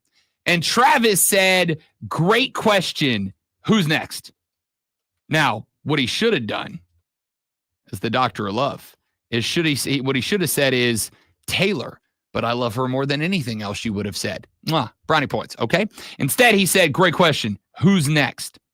Mahomes got asked, of all the referees in the league, who is your favorite, and is it because they give you extra calls? And Mahomes was like, you know what? I love all the referees. All the referees do a great job. And the guy was like, yeah. But who's your favorite? Is there like one that you send a Christmas card to every year? Patrick was like, you know what? I don't know. I think he said something like you'll have to ask Brittany or something like that, which whatever. Again, now I will say that the reason that is justified is even though it was awkward all right, and painful. And I just looked it up and found out who it was. It was a Boston radio host. That checks out. Yeah. That checks out. It's always some goob that's going to go in there and try to get himself over. This is a Patriots guy. Think about it. It's Boston. It's a Patriots guy. Certain things are about to be surpassed. I just, I get it now. I completely get it. Listen, Lonzo, I know this is going to be a shock to the system, and I hope you're prepared for it. I need you to know that a lot of people just hate your team. Okay. That's what happens when you're king of the hill. All right. As far as that goes, I'm fine with that. But you don't put two and two together when you find out where the guy works and where he's from. No. You don't automatically think of all this talk about him surpassing Tom Brady, the Chiefs surpassing the Patriots. You don't think there's vindictiveness amongst radio people? There may very well be. Come on. There may very well be a little bit of him protecting his house. Sure. There may very well be a little him protecting his house. Or attempting to, and then going back to his show going, hey, got him. That's more it. I think it's less protecting Brady's legacy, which there's plenty of people out there doing that right now. I think it's less protecting Brady's legacy and more, how do I get trending on social media? Oh, I got it.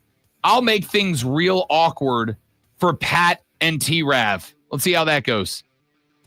Open House Media Day is dumb, and I like it needs to stop. It really does. Back after this, the Rob Brown Show, the Fan Upstate. It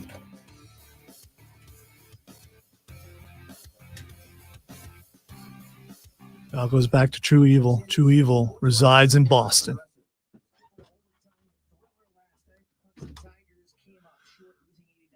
Thriller.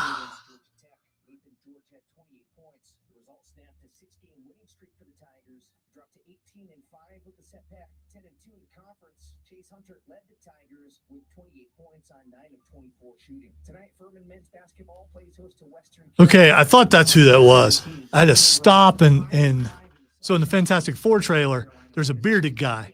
And I'm like, who is that bearded guy? And I went back and stopped it, and it's John Malkovich. I thought that's who it was, but I wasn't sure. Just put John Malkovich in every movie.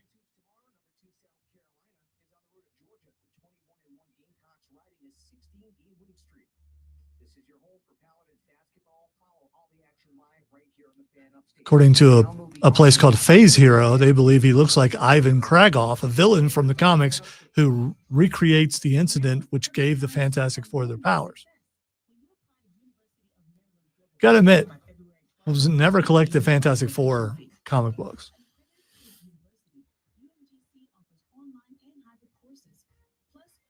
Thank you, William Brady. I don't know what we did, but I appreciate it. Rob doesn't. I'm just speaking for him to see if he's paying attention. I am, but I don't know what he said yet. Exactly.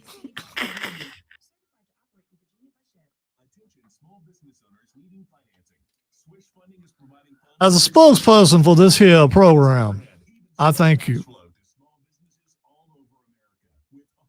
funding as soon as one business day. And we're ready to help with funding from $10,000 to $2 million. If you've been in business for 1 year or more with a monthly income of at least $25,000. So, Chris, if you're still watching, should we complain about it getting cold in here? Absolutely not. I'm not. I'm just. It is. It is cooling off. It's such a temperature drop, though. Yes. We might have to call in the rest of the week. I accept.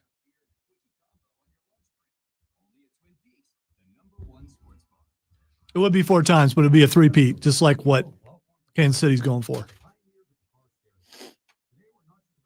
Hopefully they win. That's me. And then we mirror them. That's both of us. Rob, whatever his name is, has picked Kansas City to win unless he changes his mind. Nope. I'm right on right now. I do reserve the right to change my mind. When we needed a top-notch website to match our cutting-edge e-bikes, we turned to AmericanEagle.com. They made the impossible. It annoys me to no end. It's not a bit. It's not a thing. Stop chewing on your binky, man.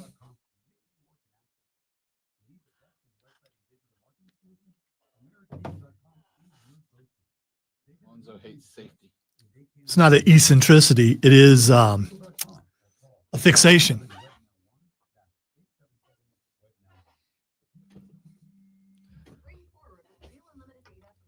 Apologize for using big words. Accurately, but still using them. I never said eccentricity out loud before.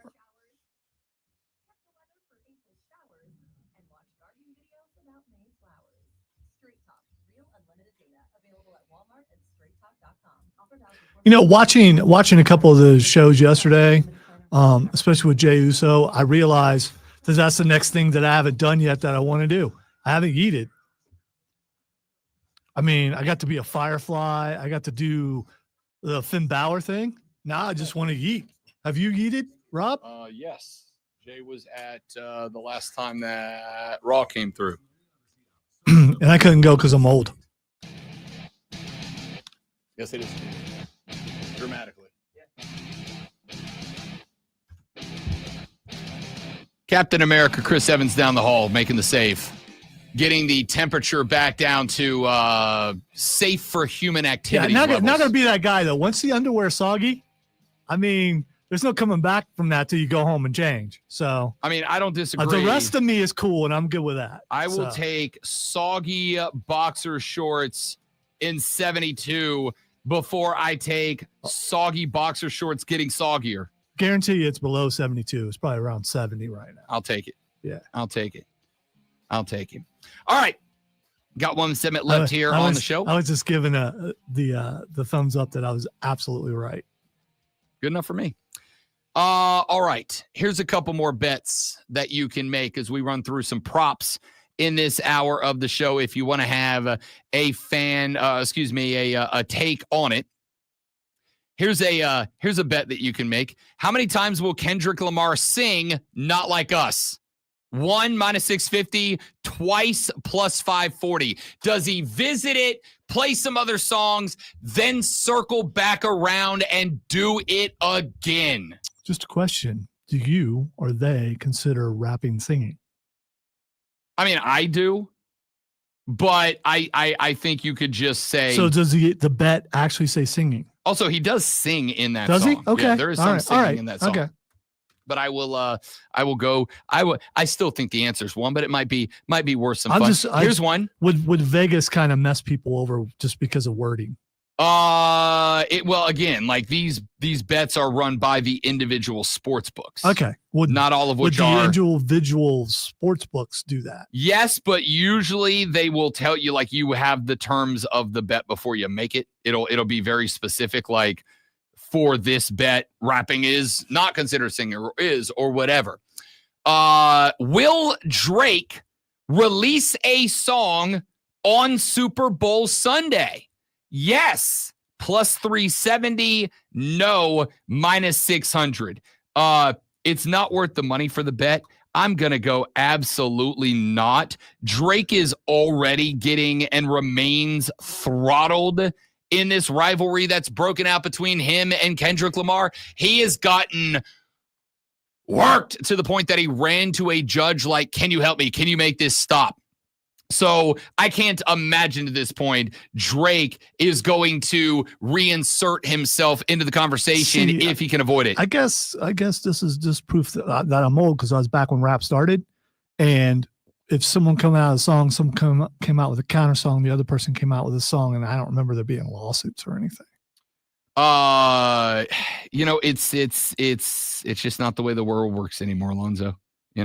We just moved into why we got to be so violent? Why can't we just be creative and fight with our words, I guess? I mean, Kendrick is for sure, and he's winning. Who would win in an actual fight between the two, though?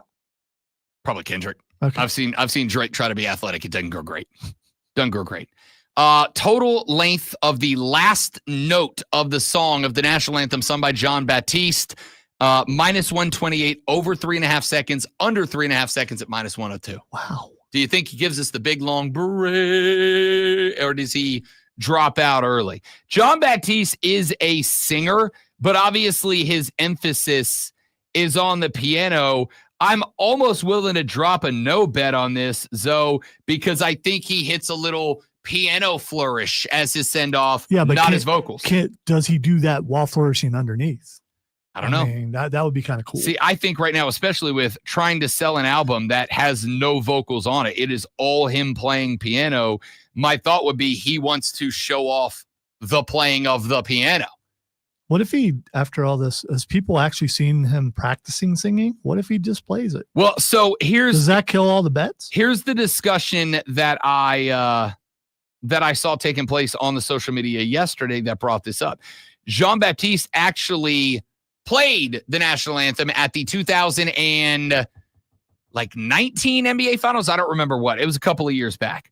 But played the national anthem, and he registered it just 90 seconds. And so a lot of people are like, oh, that's a slam under, right? He's already done it. But as I pointed out, that was Jean-Baptiste, who was best known for being the lead of the Stephen Colbert Late Night with Colbert show band, not a guy who's got a potential platinum album coming up soon. Like, I think you're going to get a little different Jean-Baptiste, but we'll see. Right now, Zoe, on the record, yes, no, will there be a doink? And I'm a little disappointed because the odds this year have dropped, and I understand why. We'll talk about it in a minute. The odds have dropped. It is only plus 470 for a doink this year. Will there be a doink? I'm going to go with no. No is minus 850. I will go yes. And I'm going to tell you why I'm going to go with yes. Some of these bets, most of them not, but some of these bets I can actually base in football, right? We have talked all week about the Chiefs and the Eagles. I have given you some keys to the game for the Chiefs and the Eagles. Both the Chiefs and the Eagles share one key. And that one key, and I know a lot of coaches are going to be like, yeah, Rob, every game that's true. But I think it's more true in this game than others. Got to stop the run. Got to keep teams away from third and short. And you got to buckle down in the red zone. I need my defense, Kansas City or Philadelphia. I need my defense turning the tide in the red zone. I need my defense forcing field goals, not allowing touchdowns. I think you're going to see a healthy number of field goals in this game. I really do. I think you're going to see a healthy number of field goals. And New Orleans is a stadium. I looked this up a couple of days ago, and I'm going to keep it a buck. I spent about 13 seconds looking at it. I took it as gospel, and I moved on. So I don't know if this is true or not.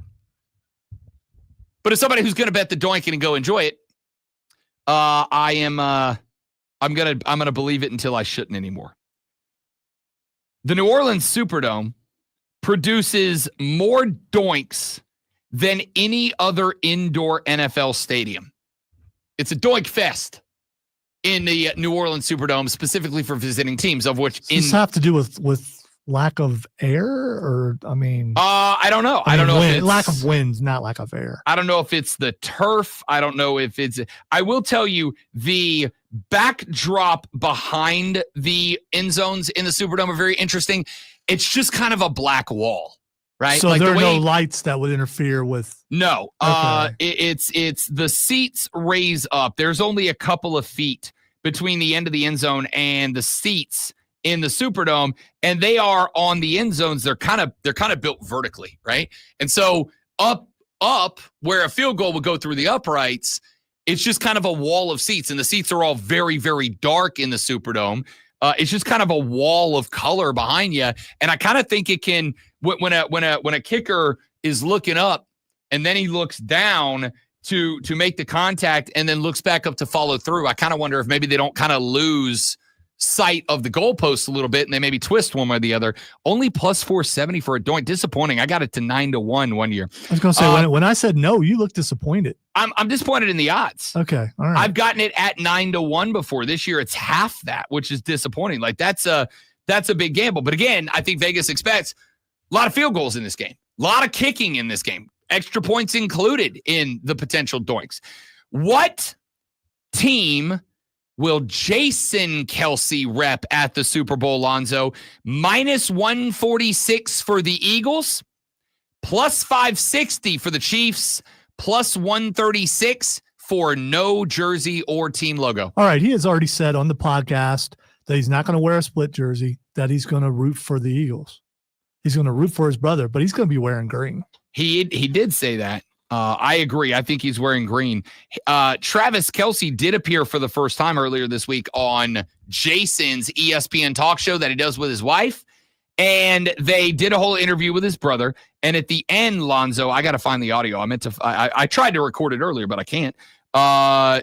Jason asked Travis, is there anything that you want to say to all these Philly people? They filmed the show in Philly. Anything you want to say to all these Philly people? And Travis Kelce said, go Birds.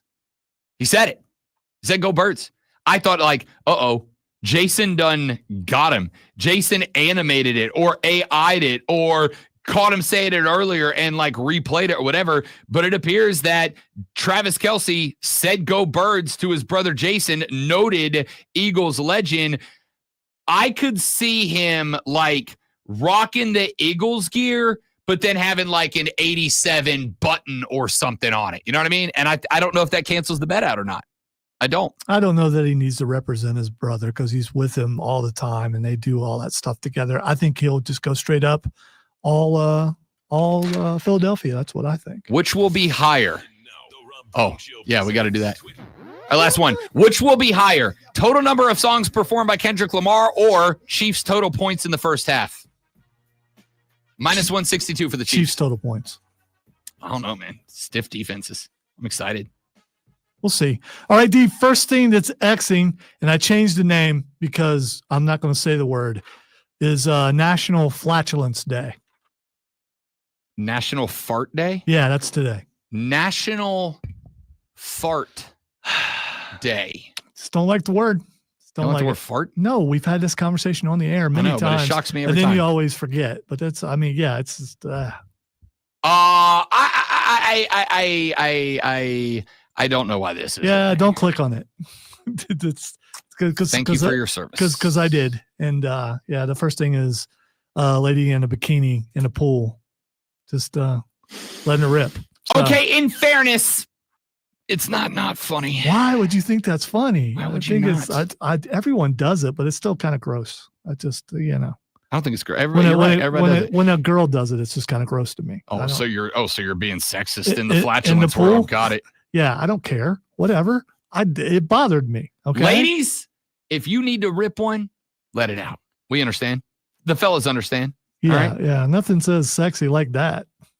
It's not their job to be sexy for you all the time. Especially when the bubbles when they burst and you smell stuff. Anyway, the next thing that's Xing is Ozzy Osbourne, or as my mom says, Ozzy Osbourne. I don't know if it's the reason it's trending, but I saw a day or two ago, apparently he's got Parkinson's, and apparently it's starting to get real bad. Like he's not able to make it out to appearances and stuff. Well, or is it his birthday and I'm just a total bummer? It's been announced in July. The original Black Sabbath is getting back together, including Ozzy Osbourne to do a concert. I mean, I'm in. Like Probably it's nowhere around here. I think. Oh, for sure.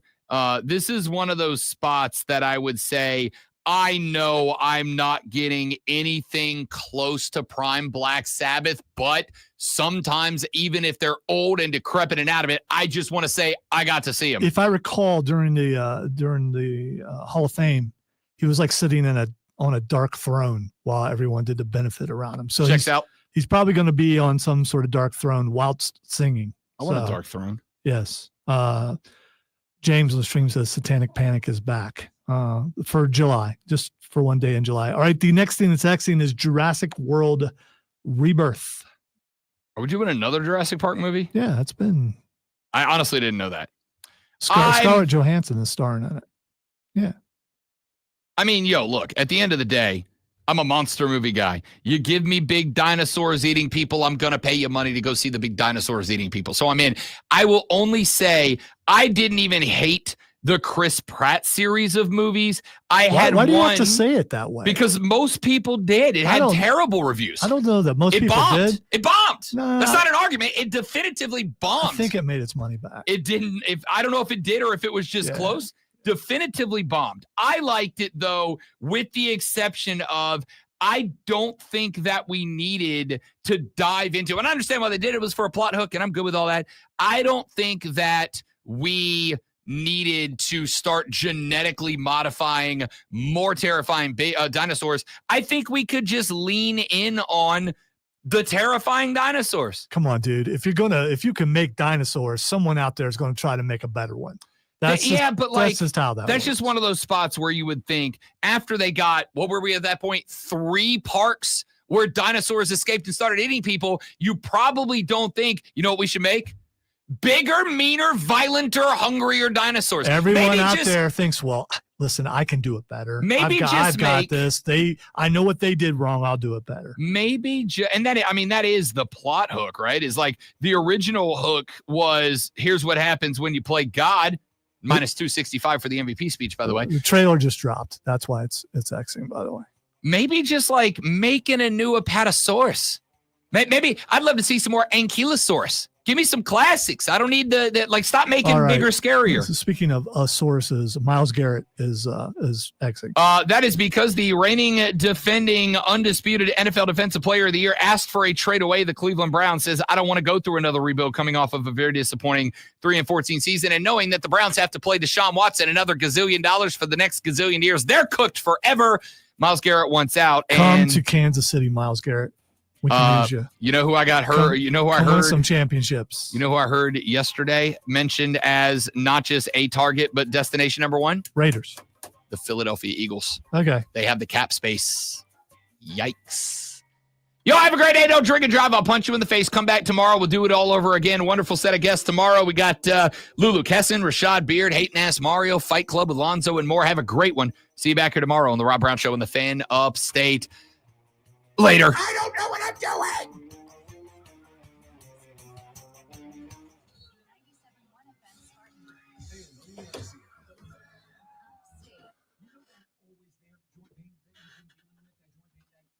Hey, let me tell you about this Yeah, product. this promo got recorded last Monday.